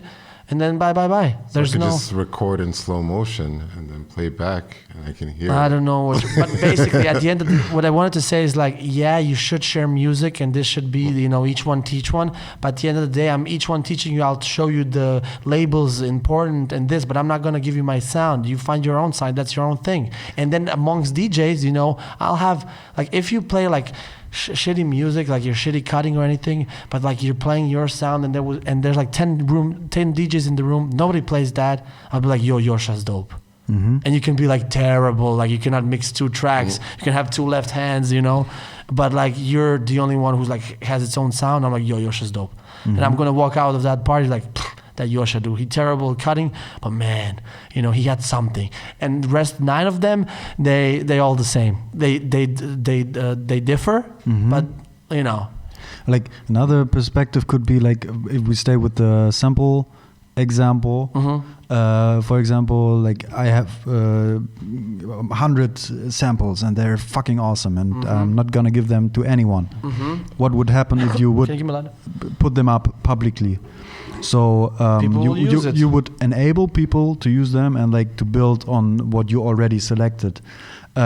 So you can level higher somehow. Yeah. That's one thing. And the other thing, even if it's public and accessible, you still need the people who like do shit. Use it. You do shit, and that's where it stops. But I don't think a hip hop producer thinks like this. No, but that's what David was getting at when he was saying like, you yourself, if you're the one who found 20 samples that nobody had, and then you're spreading it out to everybody, and all of a sudden you have 100 followers who is like, yo, I know when I need something like dope, I'm going to follow Bruno because he's the one. And automatically you're already moving up because you are the person that's in like, everybody's looking at. But that's like being a seller at the record shop, or that's like being like, yo, I know the dude, he sells this, he can get like bootleg times. You remember bootlegs? Like bootleg times, yo, I know this dude, he has the bootlegs, hit him up. But then you're just a dude who gives out bootlegs. But if you're a producer and you want to bring your own sound and you want to be next J Dilla or whatever, sure as shit you won't get my samples. You know what I mean? But when you're J Dilla, like you can buy J Dilla's sample packs and stuff. Yeah. Like because like his sound is not because he's like protecting his samples, but it's because he's like crafting his shit. I have on my Kallax, I have one box that says J Dilla samples, and it's only the samples he used, all the most famous one. I have them, and there are people who sell. You can buy sample packs of this, and they make them themselves. They don't do. But like one thing is like making a sample pack, which with like a virtual instrument or something or whatever. Which basically, if I buy the same instrument and if I can play, I can do basically the same if I hear it. And then there's another sample where it's like from fucking '68 in fucking Island next to Vietnam. Some random dude did a track randomly because he got lucky because there was American then and took it to America. But this dude died, and then nobody knows knows because his name is like blah, blah, blah, blah, blah, blah. And then you find it by accident in some basement, and you know for the fact that this sound on that record, nobody can reproduce. Like, I cannot give you this record, and you could be like in the studio, I can play this chord, because there are some instruments from that time, like nobody has them today, and that's why like sample culture is still hard. Like even today's, for example, they sample everything now, like Ninth even, like, Wonder interviews and stuff. And I just posted I posted a video like 2-3 weeks ago. Ninth Wonder did Kendrick Lamar, some beats on Kendrick Lamar's last album, and one of them was like not loyal, Duckworth. Duckworth, yeah, Duckworth. I posted that one because it was a Slovenian sample, so like represent Yugo, But he did like 3, 4, 5 samples, and like the Slovenian sample that he took, the way they it was a choir track, the way they sang it in that tone, like. Not reproducible.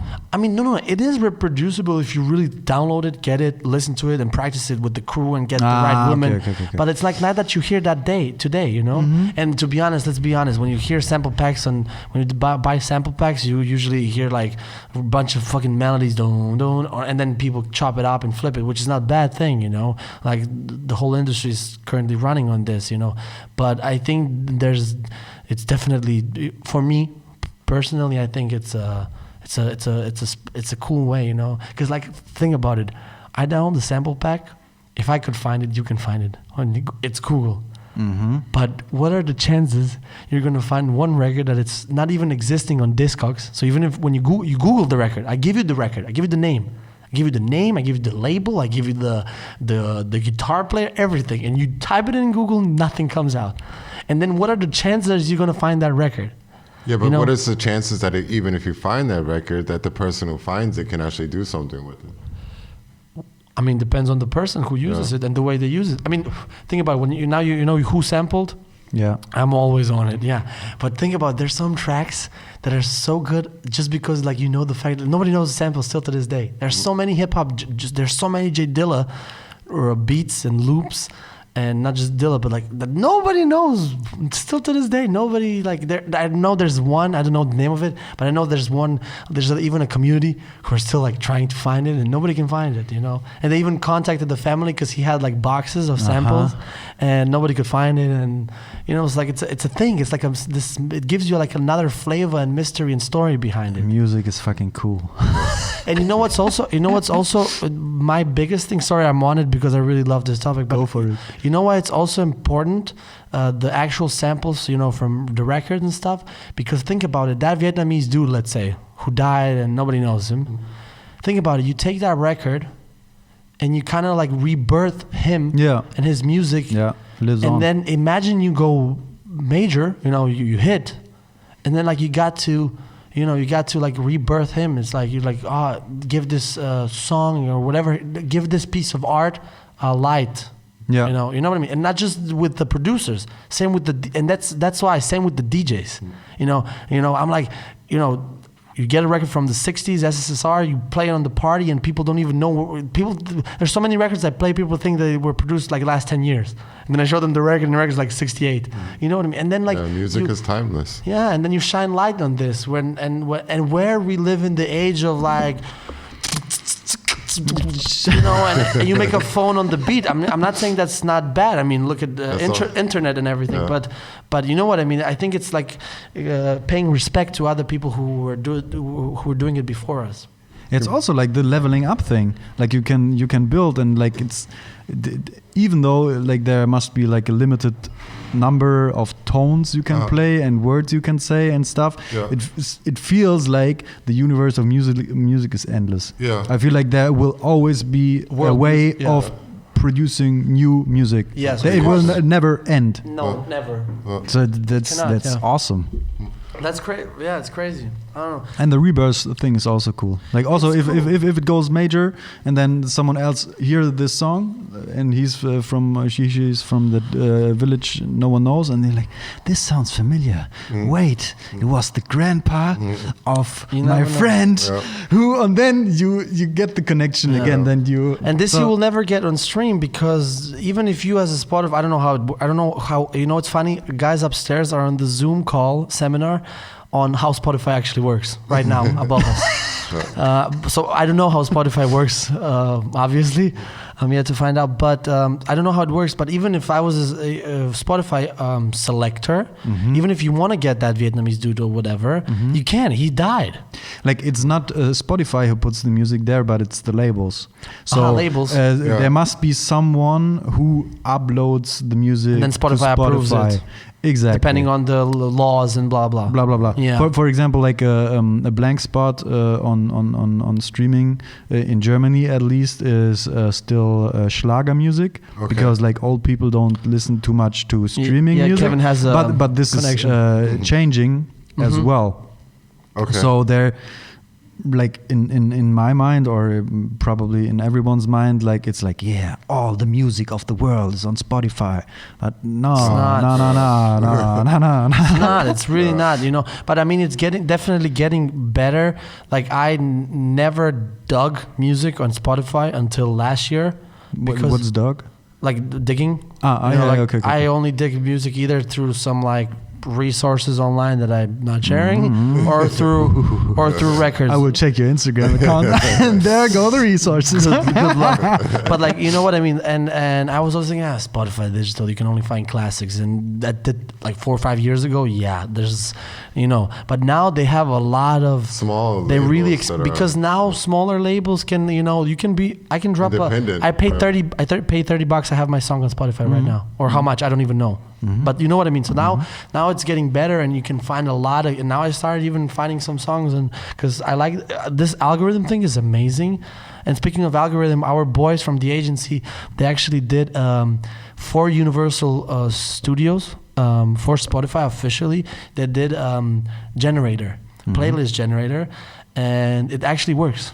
It actually works. So like you have like 7-8 moods, sad, this. Oh, okay. And then you type it, and then you click generate, you open your Spotify, and it's made for you. And then when you finish that playlist, then Spotify algorithm kicks you to a radio thing, and then it's random music, but all based on what you might like.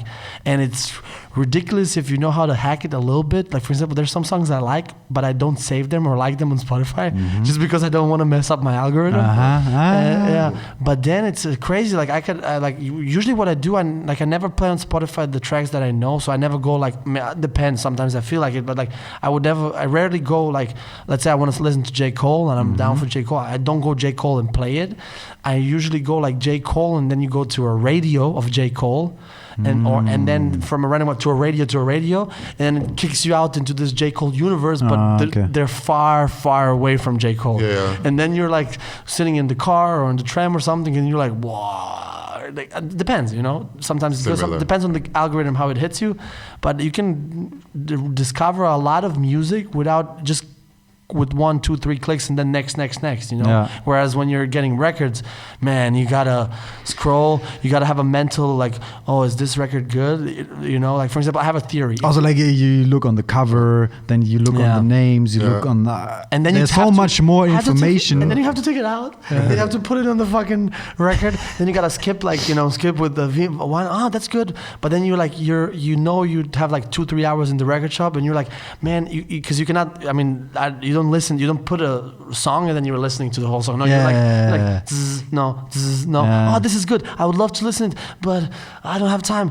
I hope it's good. I'll take it. Boom. It's really hard to dig like this. Whereas online is even worse because you have so much information. No. But also like when you find the record you might like, you click on it, but then there's no videos and there's no songs about it because it's a record from '60s or something. So it's really hard to dig this way. And Spotify really makes it easier. To dig because you just click it and random stuff is just coming through your algorithm. It's pretty cool. It's actually pretty cool. And since they're opening, since a lot of people have possibilities now to like put out music, and you have even some people who would find by accidents Vietnamese. I don't know why we got on Vietnamese, but they would find a Vietnamese people.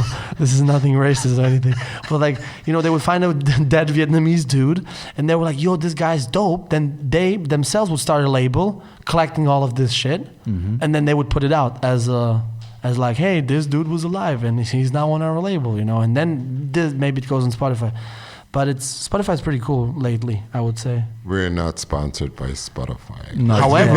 However, yet. Spotify, if you want to hit us up, it's your boys. I use YouTube this kind of way. YouTube, I dig mostly. Like I would say 90% music videos straight. So I also just get music videos. Yeah, but you know what they also have, if you're down. Whoa, I wanted to, like, I was actually Googling it. I was like, if there's the possibility to put a filter on YouTube so that YouTube only gives me music videos. I don't want to see anything I think they're actually anymore. I think they're working on it. You definitely already they updated filters now. You have so filters are already updated to a certain extent, but they're working on it. There was a panel discussion a month ago. They're working on it towards that, and then you can be like vlogs. Only vlogs, yeah. Okay. Yeah, but what you can see now if you're on the computer and if you open YouTube homepage, your own dashboard homepage. You can see up on top, like below the search bar, you can already see like it gives you like music, then it has education. Like you saw those categories. So now what they're gonna do, they're gonna detail those categories. So then you can literally see music, trap music videos, jazz music videos. Yeah, but I would like to have like my algorithm, my behavior as the starting point, and then put like the music video filter basically on it. Like Spotify, this type of because I don't want like be thrown out there in a trap music world kind of universe, but I want to be like this guy who listens to trap from the Netherlands and France and Italy and also do some funky stuff from there and there. I want to be this dude, and then I want to say like, just give me music videos. What fits in there? But because if I go trap videos, I get trap videos. I don't want shirts like this. But you don't have this. You don't have it like when you just click on it. Because like I noticed, YouTube algorithm is dangerous. When you click on the stuff like if I open a topic that is a topic, so not just music videos. I mean, it can be music, but like if I open a specific topic on YouTube, whether it's educational, tutorial, workshop, music video, vlog, I'm in endless loop. I go into this deep hole because like YouTube algorithm works so fucking good and dangerous. They even said like, yo, never click on recommended. Think about what you want to watch. Click that. Don't watch the right side of the screen. Just watch the video. But that catches my eye after like 2 videos. Yeah, me too. And then I'm like 4 hours watching like something, technology about bird and but plane. I find some cool shit. I'm watching. I find really cool shit through that. Yeah, me too. That's why I'm on it the whole time. That's how I do it with the music videos. Like on the start page, I scroll and tap new tap. Yeah, me too. And then the same with every music video. I look at the bar and then tap. But tap, new tab. Yeah, exactly. And I get the 100 tabs. Okay, music. And I gotta kill them. There you go. Yeah, and sometimes it goes to a point where it gets exhausting. I'm like, man, I need to take a shower, I need to eat, I still have like 50 tabs to go. Should I close them? But I cannot. I do this with digging. You have YouTube channels if you want to dig music. You have YouTube channels. They're just random 60-year-olds. They're big vinyl lovers, and they buy records, and then they turn off this monetization, so they have rights to play the music, and they just record their records, and they just put it out on YouTube. And you have a lot of channels with crazy records that is not streamable. Those you cannot find on Spotify. Okay. Yeah, and what is very, very cool is you can find so much. Like most of my music digging right now during Corona is actually YouTube because there are channels like that. But when I was but I do the same. I find a channel, and I see like 27 subscribers and like 2 views. I'm like, yes. I'm like, gold mine. Yes. And then what I do, I open their channel that I have thousands of them, and then I'm like I hold the command button, and then I'm like click, and then I have so many tabs like you, and then I'm like, okay, today by the end of this day I have to finish those tabs, and then like then I go, and then I have like maybe 20 of them, and I'm already tired. I don't even want to even listen to music anymore. But I know it's not fun anymore. It's not fun. But I know if I close the laptop, I will never hear them again. It's crazy. Man. That's crazy when you sit there and like I gotta use the bathroom 1 hour later. Like fuck, man, I'm still here. I'm hungry. 2 hours later. It's really crazy. It's that's why it's dangerous. This algorithm is really dangerous. Like me and him, even he played some random DJ, and there was some crazy selections, and then I was like, yo, we have to find this, and then we kept finding like a couple of tracks. We find a lot of, It's crazy, and it's just like you cannot stop because it's like I needed more. It's addicted, yeah. I usually stop at like when I have 10 new songs in one day. That's like a banging day. That's a dope day. Really day, and I'm like, yes. But then you're like thinking like 10, man. I can make it 15. Like, let me search. Here's the questions. Oh, you have that? Yes. Oh, that's awesome. Okay. How do you feel? Wait, before we get the question, how do you feel being podcasted? You know, how do you? How do you feel like being on the podcast as a guest, not as a host? It's the fourth time that I'm being podcasted. Okay, it's okay. And I know you guys, so it's. What's the difference between hosting and being a guest? Always, I enjoy it. I really enjoy it. I'm also happy that you also talk a lot because. Otherwise I need to talk so much. I like to talk, but also I like to listen. So it's cool that you're also talking a lot and I can learn. I like it. I enjoy it, and I appreciate it that I don't have to do the post-production, the research, all the stuff. You know what I mean? Like I'm here, and afterwards I'm over and out. You have no idea. So much. I have it. And we do the. I don't know if you saw, but we do the trailers and everything. Oh my god. Yeah, it's a lot of work. Yeah, I would say if you need some help, No. Kevin is now a professional editor. You know, one more week. He talks a big game now, so you ought to put your mouth. If you need help with masking, transitions, anything like that, just let me know. I just need my stabilizer. All right, yeah, he wants that stabilizer. He be sending me shit like, bro, I swear to God, this is what happened. He's like, yo, I need to edit, and I'm like, I have a Final Cut. Let me just drop it on your computer. So I did.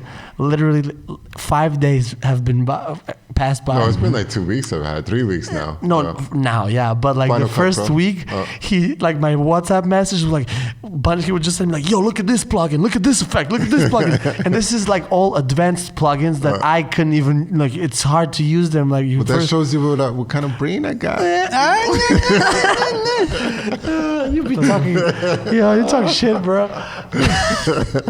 But it's okay. Then you can edit this one. How about that? It has to go live on Sunday. We need a trailer like Friday. I just need your computer. Okay. My MacBook can handle it, but why would I use, Yeah. Okay, question? Yeah. Have you ever disliked something and then changed your mind? For show. I just have to think about food or music, I guess. Like a genre of music? Yeah. Like changing your what you were into? Yeah. Like trap, I think if you keep an open mind, that happens all the time. Yeah, of course. It happens naturally. I think people that they really get fixated, like mad at themselves because they think that they're fake because they were into something maybe for 2 years, and then all of a sudden they change. But I think that's a part of life, Like if you're like really into something, you gave it your all, then of course it's your right to say, you know what, like I did it for a year. You can't tell me shit. I tried. And now I just don't want to do it anymore. I have an example. Like when I was younger, I was totally into Sammy Deluxe. Like he was my most favorite rapper. He is dope as fuck, and he raps a lot. Like he shout out to Sammy Deluxe. He also has a nice podcast. Nice dude, and he uses a lot of words and rap. He's like rapidy rap stuff. And now I tend to like music which is poppy and catchy and melodic. And if there's someone who's using so much words, I'm like, I want to listen to music. So I don't like to listen to his old records. Like conscious rap, you mean? Not that much anymore, because there's so much new music that I would like to discover on one hand, and on the other, I have a totally like I feel different. Of course. So I don't relate in the same kind of way that I did back in the days, because like when I was young, like weg mich bitte auf aus diesem Atom, like wow, he had a huge ego and he was bragging and he was the best of the 4 rappers. Even if Azad is from Frankfurt, I was Team Semi. Okay. Shit. No, because it was a different me when I was 12. So I definitely disliked something or I liked something and then I changed my mind. But did you How was it for you? Did you meant the question like dislike, like as in this type of way, like I like this and now I like this tobacco and now I like this tobacco, or was it more like I meant it like like this? Okay. Yeah, I just wanted to know. I didn't. But it's a good question. Should I put it back? No.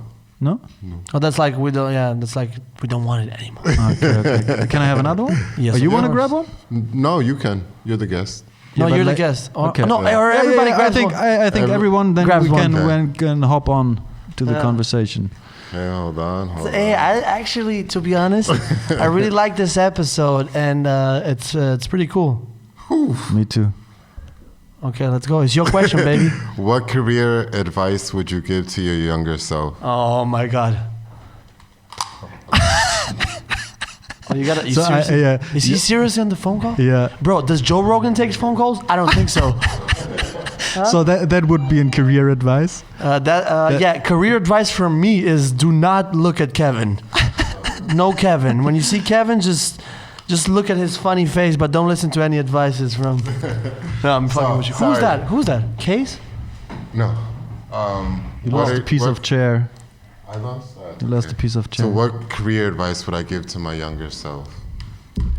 Ooh, I know what I would tell myself. I would tell myself it's not all about the money.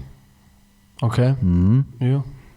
Wow. Now I had this cheesy kind of thing popping up in my head, like Doesn't matter. follow your heart. Nah, but what I wanted to say is like, don't overthink shit, or like don't just relax. Like be a little more easy, because I tend to go a lot of into situations where I put too much pressure on myself and too much stuff and just created things in my head which were not there, and that kept me down. So yeah, I would say, Yoscha, just chill. You're a nice dude. Don't be so hard on Everything yourself. takes its time. Yeah, exactly. Right. Don't be so hard on yourself. Okay. And what would you say? Nothing. I'm perfect. No. I would say maybe I don't know. I always followed my heart and my gut. That's why I'm here. Yeah, you can come here. Yeah. Shout out to Nora in the motherfucking house. What's up, Nora? We got a new guest. You can go, Yoscha, now. I'm joking. Question is, what career advice would you give to your young self? I don't know. Maybe be more persistent and more focused, and don't jump from things. Like, stay focused, I would say. Yeah, I would say that. Because I'm like it's funny, a friend of mine, he said once, really good, you're like a dog. Like, and then, ooh, this is cool. Like, he told me like I'm like a dog, and I was definitely like a dog, so I would definitely say this. Yeah, that's a good question. Do you feel like it's changing now? Also, Yes. especially with the podcast? Still today, I'm still jumping from one thing to another. Like, I have so many things going on, but like focus-wise, like career-wise, because this is a career thing. Career-wise, I'm on my way.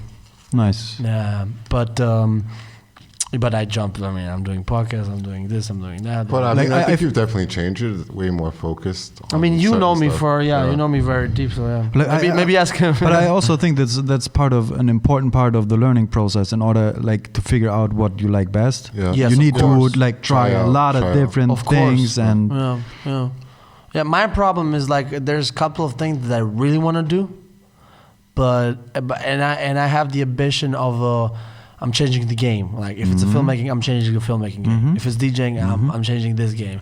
And there's like main two things is film and music. And the problem is if you want to be a game changer, then it's like 100% 24/7 full time on this and nothing else. You know what I mean? Usually, and so. In that case, you cannot just jump around. Oh, let's do a podcast. Then let's do a morning show. Then let's do this. But like, for example, if you have like 50% in music and 50% in records, Yeah, whatever. Yeah. you mean film? In filmmaking, Yeah.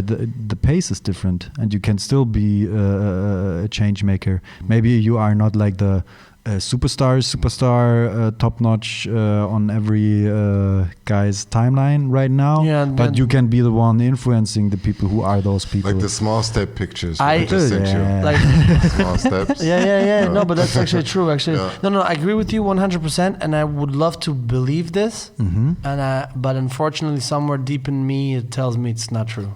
Like, because it would be easier for me to live. Because then I could be like, oh, I can then do both. And I wish I could believe in this. Like someone already told me, like, yo, man, you can do now film for 10 years and then chill and then fuck film, then go music, you know? And it's definitely true. We even had a conversation.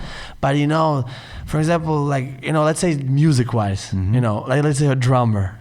Bro, a drummer we're not talking famous. We're talking a good fucking drummer, not famous. You don't have to be fucking Questlove or Buddy. Is Buddy Rich? Buddy Rich, you don't have to be Buddy Rich type famous, you know. But like to be even good, it's every day, every minute you have to practice. You know, and that's one thing. And second thing is also mental state of it. It's the mental. You can do 50-50. But like he said it very good, and I started doing. Of course I did. Like you can practice for 10 hours. But if I practice 1 hour, fully focused, it's way better than the 10 hours. Yeah. You said two important things. One is like I said it first, though. He just repeated it. He's talking shit. Don't listen to him.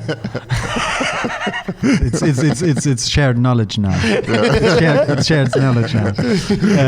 Like the amount of practice time. Yeah. That's something very important, I guess.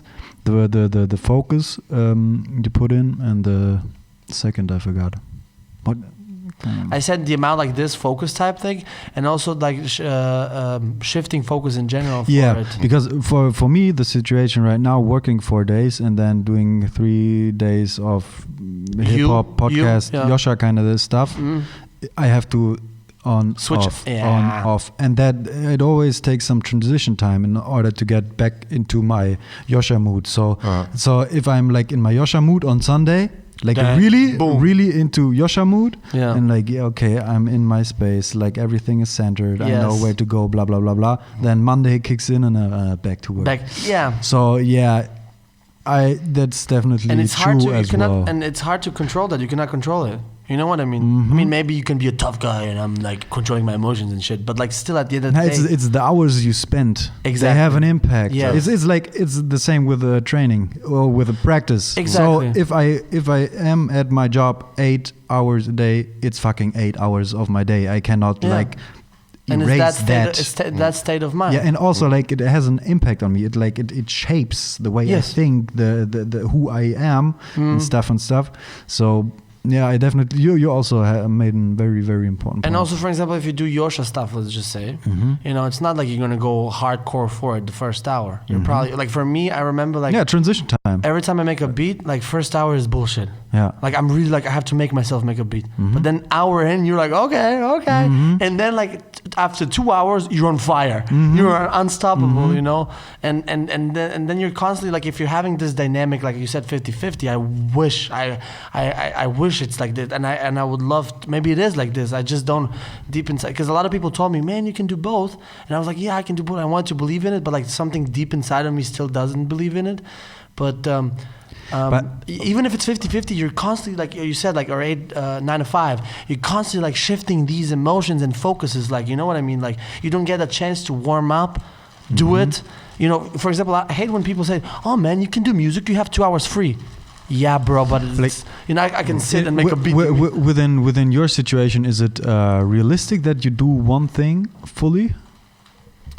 Because I'm questioning, like, how often do you get into a position to focus on one thing? I had it yesterday, like, so we constantly?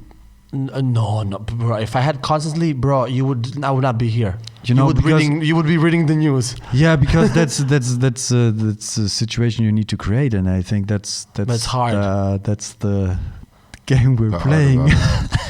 Live, basically. I think it's live. I think it's you know when they say like amateurs sit and wait to be inspired, professionals get to work. You know, I somehow believe in that, but at the same time, it's like if you're really doing, like, you know, your stuff, your expression and your art stuff, it's not just like there's one work that's cool. And it's like, wow, this photo or this film or this podcast or whatever the fuck, dancing, that looks cool.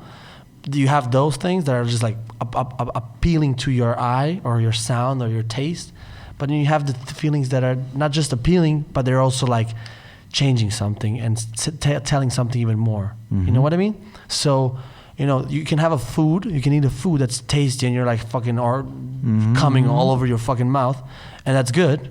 But then you have food that gives you the same effect on top of like telling you something. You know, maybe you can be a meat lover and like you eat meat, that you're like, fuck vegetarian, some bullshit, blah, blah, blah, blah.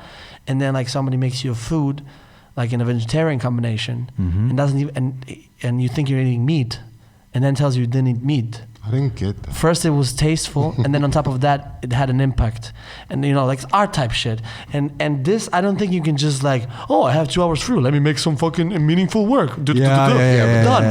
Let me go to 9 to 5. No, you need to be in the space for that. And when you're and when you're having 9 to 5 fucking this and that and kids and this and blah blah or podcast, then this, it's impossible. I agree and I disagree, because it also can put maybe the right amount of pressure, like, oh my god, I need to get this shit out, and then maybe, you have this specific rawness, this specific like real need that is like really in the music, like you like scream into the mic and you need to get it out, and like what you say really has an impact because it needs to be released. So it can also be of both. Course. Yeah, so it's clear. It seems like there's not one recipe. And nobody. And fun fact is nobody knows it. I think there's only one recipe. Yeah. What is it? Tell me. If you're from Jersey. Damn. Well, number 2 then. 2. but I think. Well, you said it. Shit. I think inspiration always comes when you're not doing your passion. Most inspiration comes when you're just like, you know, like maybe you're DJing like all day, 10 hours a day. Yeah, nothing and then you go out for a walk and you see somebody and then bam, you have the right idea.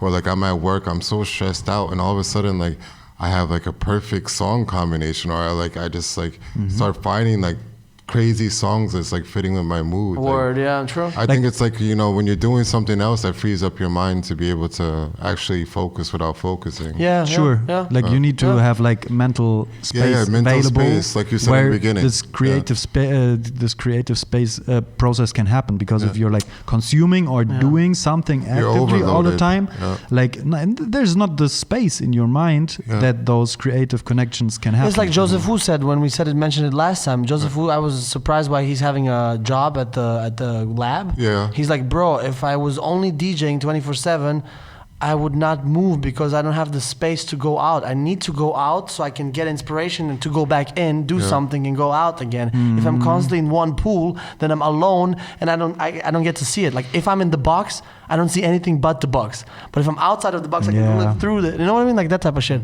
So basically that's it, I guess. Yeah. So many quotes today for you. Oh shit, man. Last one. Oh, okay. So they don't get reused because I'm making like nice No, they don't get reused. paper art of it. Yeah, do you like my boat? Wow, it's pretty nice. Like, that's dope. I just need to make this. You've been watching the art creator on Instagram. Yeah. Oof. You see, that happened. You created art. Yes. Wow.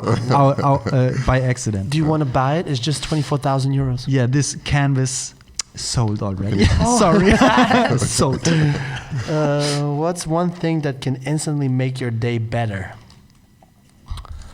Yeah, that's easy. What? Blowjob. No, I'm joking. No, I'm joking. Music. Music. Yeah, art, music. I mean, like, if I say art, it's too open, I guess. So, music and blowjob. No, I'm joking. And you? Instantly make my day better. So it has like a huge impact on me. Yeah. That it can happen every day, random moments, and that would be your catalyst for why it's turned out to be good. We lost Yosha. You go first. Sun.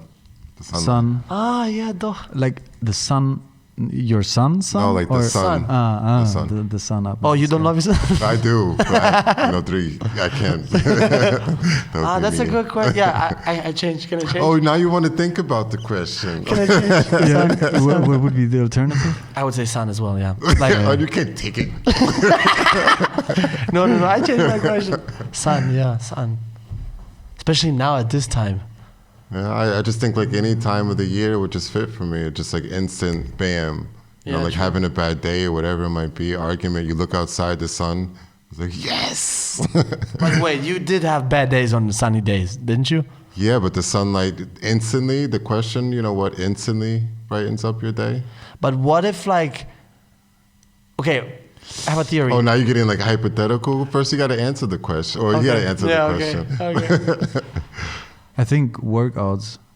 Workouts? Workouts. Okay. Working out. Oh, I think that's very instantly brighten up my Actually day. true. Wait, now I want to change again.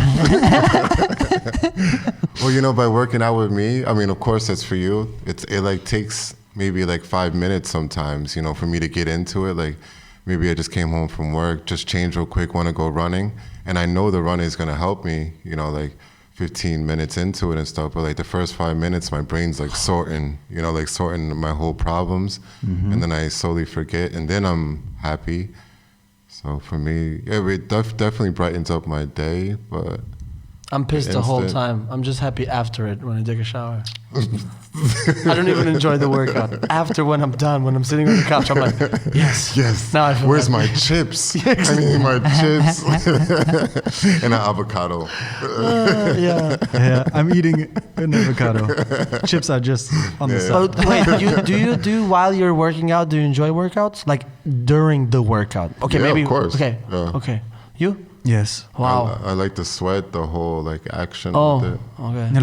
Yeah, like I hate it. Like I had an injury back in the day, so I'm constantly in like a recovery training mode. What kind of injury? Something on my shoulder, so I can't move my arm. Rotator. Ah, like fully. Yeah, Okay. exactly. So it's like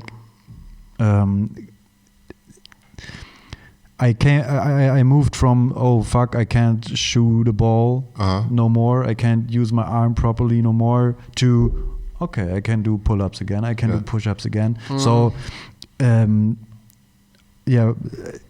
I changed my situation by just Working at it. working out and working at it Yeah. and training. So it's like I don't know how to describe it. It's just like I enjoy it all the time because I really That's good. know and feel that it's something really, really, really helpful and good for me. Yeah. For sure, sometimes you don't have too much energy, and then but all in all, it's like always like a empowering feeling for me, I would say. Yeah. Interesting. Yeah, for me it's just after. Yeah. I really feel dope after. I really like that's why I started doing it in the morning. I didn't do it now for a week, but like I do it in the morning, so then my whole day is like unfuckable because it's like I'm the hero of this day. Yeah. I survived 45 minutes of this. That's like Bruno calling me at like 7 in the morning, like, yo, what you doing, motherfucker? Yo, you up? You still sleeping? Yes, exactly what he said. Like, you still in bed? I'm like, mother, I've been working, yo. He's all happy. Yeah, I've been already worked out, already made a beat, cut a video. How many hours do they have when you wake up at 7? It's awesome. No, it's a game changer. I mean, now my last week, I'm not gonna lie, I ain't gonna lie, but it's bad. I switched it up. I had some stuff I had to do, but it's really good when you wake up really early. Like I had last month, I really had a phase, a month almost. Like I would wake up 9 o'clock. 5:36ish. Me But too. I cannot. I really want to be I really want to be the 5 a.m. guy. I really do. I can't. I really can't. Like I puked 2 times. Maybe it's phase-wise. No, I really like. I'm trying it. Like I tried it last year. Tried it the year before that. Doch, it was a week only. But like this, like, I've tried it for a long time. And like what I did is I would wake up super early. I'm already like I want to throw up, and I would do the workout, like proper workout, take a shower, and I would really feel good. But it's just like it's too early. I think I'm the like 6 towards 7 guy, 6, 7, not 5, 6. This is crazy for me. But maybe everyone is every type of guy. It just depends on the circle that you're in, or the circumstances that you are around. Because I also had a phase where I just naturally woke up at 5:30 and I was like, I'm awake, I'm ready, and I'm you energized. felt normal, like yeah. It was like the appropriate time to wake up. Now the alarm clock rings at 7:30. I'm like, maybe it's also the weather. Maybe it's also the weather. Yeah, it could be the weather. What for sure. Like if I watch something on the screen until late night, I'm fucked. Yeah, for sure. Bye. 100%. Done. Ciao. The same goes for working out late. Not a good idea. No. Eating too much late. Nothing. Also not a good idea. Nothing you do late at night is not good for you. Nothing is good for you. So yeah, it's about the circumstances and. But if you do anything, like if you wake up anyway earlier, whether it's 5 or 6, and you get that like work in the morning, I really think you can really not fuck up your day. It's a very good start. It's a very good start. Like even if the next hours you are lazy and chill and something, you still get a lot done. Exactly. Yeah. It's crazy. Yeah. I like that. It's good. Too. It's good. Anyway, we're rocking 2 hours 17 minutes. I guess it's a life coaching podcast, right? No, it's how to start your day. It's whatever. Yo, we should do some hashtag avocado type shit. Hashtag avocado and chips. Motivational speakers, Frank FFN. Road to TED. To TED. Call this podcast Road to TED. Can you watch actually TED Talks? I cannot. I love TED Talks. I can't. Yeah, I used to love them when they first came out, and now it's like too much. Yeah, now it's too much. Because now they allow everybody to talk. That's the thing. Like before, it'd be like, oh, do you see that TED Talk? Like it was so rare. Yes. Now it's like it's everywhere. Yeah. But I wanna do a TED Talk one day, and I will. Okay. I mean, it's a cool platform. It's funny how we talk like, I want to take it. Okay, you want to take it? No, because like I was at a TEDx event here in Frankfurt at the Marriott Hotel. That's right, when they had it, right? Huge. Yeah. It was awesome. And there was one guy, he made like the best talk ever.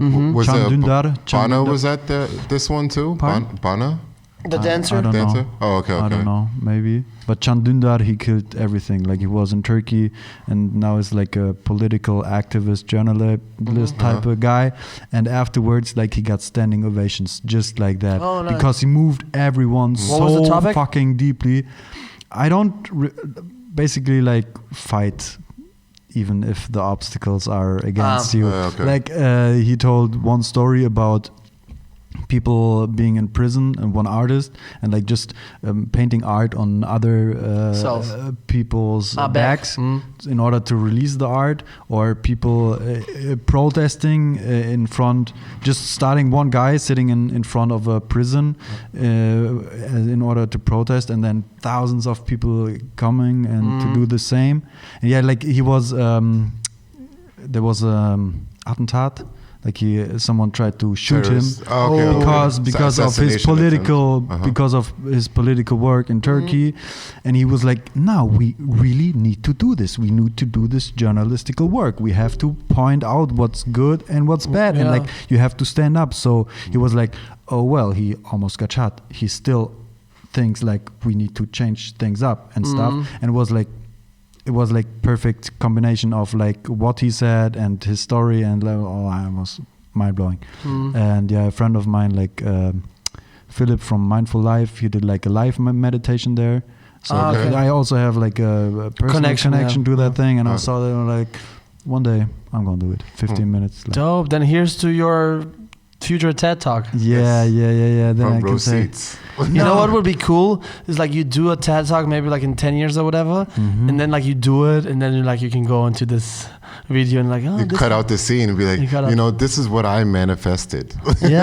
Bro, like I was writing morning pages for quite a long while. It's just like waking up and writing off what's in your head. I used to do that too. And dreams. I've read them now, or I don't know, but you like saved them. Yeah, I saved them, and then they were just there for 1, 2, 3 years, whatever. I read them, and I was like, damn, I'm still the same dude. What I said there, I did it. no, awesome. So I was like, yeah, cool. That's dope. I read there was sorry, now we said we're gonna end it, but like no, but this means it's a good podcast. Like if nobody wants to listen, so that they can fuck off. Basically, I read I love Questlove. And now he did a Sundance film. He directed a film, and now he's officially my hero. He does everything I like. Oh, so you were talking about that film. I had a Sundance. You have Sundance Film Festival, you know? No. It's a important film festival. Yeah. The biggest, you know. You have Sundance, Cannes, like one of the posher Sundance and Cannes. And then you have obviously Tribeca and South by Southwest, but doesn't matter. But like Sundance is like the Oscar of all of them, right? And but that's not important. Like the cool thing about it is like Questlove, you know, a drummer, you know, like he did the film about the summer of '89. Like when the black community had what was the name of what's the summer of '89, when there was a huge white people concert and the black people did even the crazier one, and it was at the same time of Woodstock. Okay, because you said '89. Yeah, and not '89. 69. 69. Sorry, Woodstock, and what was the other one? So Woodstock was the commercial Woodstock, the biggest festival of the world, and then at that time like African community did it, and there was like a lot of African artists, and that one was, what was the name of it? Basically, it doesn't matter. He made a documentary about that because it got pushed down. Everybody was like Woodstock at the time, '69, racism and shit. I mean today too, but like the other one was crazy, and you had like I don't want to say anybody's name right now because I'm not sure exactly who, but like it was huge. But if you Google it, it's hard to find because they pushed it down because of Woodstock. And then black people were like, wait a minute, what the fuck? And now he made a documentary about it, and he called it Summer of Soul. And then it's playing out on Sundance Festival, which is in the States, and it's hard to get there. But have you watched the movie? Yes, on Sundance Festival online. Yeah, I got the ticket. Oh, okay. I can buy a ticket. Anyway, doesn't matter. Did you screen record it? No, man. But it's gonna come out now this year, I guess. But anyway, what I want to say is like, now he made the film, and now he's my hero. That's why. But the story is, he did like a video like, I love those Vanity Fair videos. What does this guy ever do in a day? Like, and then I went to it, and then Questlove did one. So if you watch Questlove's videos, he's like, yo, I wake up at like 9. And I'm like, well, that's great. Me too. We have so much in common. All of the people you look, they all go crazy. Yeah, I wake up at 5:30. I go run. Blah, blah, blah. Yeah, run 2 kilometers. Then I do some push-ups. Then I do this. And then you're like, you're a god. And everybody's like a god, And then Questlove went like, yeah, I wake up at 9. First off, I don't get out of bed for like 2 hours. And I just write my dreams, and I write everything from my dreams, and then I'm thinking about them for 2 hours till 11. Awesome. Then I get out of my bed. I still don't touch my phone. I do the casual morning stuff. Then I do the meditation on another hour. And like basically what he's doing from 9 to like 2-3 p.m. He's just chilling and like doing me work at the house. Reflecting on himself. Yeah, he's just chilling. And then at 2-3, he takes the phone, sits in the car, goes to the show, records the show, works till like 9, 10, 11, watches something, like then goes maybe DJing, and then he records his podcast, and then this and that. Then he goes to sleep, and then this and but like I was like surprised how that sounds like a beautiful day. Wake up at 9, then till 11, just reflecting your dreams and writing down and going through the manifestation. Crazy. He's privileged. Huh? That's privilege, yeah. That's actually privilege, yeah. Well, that would be nice. Anyway, I guess we're done. Yes, sir. Okay. Damn. But thank you for coming. It was dope to have you. Thank you for having me. I'm already looking forward to watching it again. Yeah, I would say so, but like I have to watch it a couple of times to edit it. 5, 6, 7 times. Yeah, but yeah, anyway. Yeah, by the time the episode goes out on YouTube, I'm like, I don't want to watch it anymore. Yeah. Same with the music. You make a music video and then you don't hear the song. Anyway, Yosh, thank you very much. Thank you very much. I really enjoyed it. Yeah, shout out to Yosh and his podcast Brudi. This is still on, yeah? Podcast Brudi still running. And people every first Sunday of the month. Oh, okay. You have like a this thing. Okay. Yeah. Everybody watch podcast Brudi on Instagram. That's also Yosh. You don't have a private one. Just there's that. Yeah, cool. And that's it. And to your TED Talk. Peace.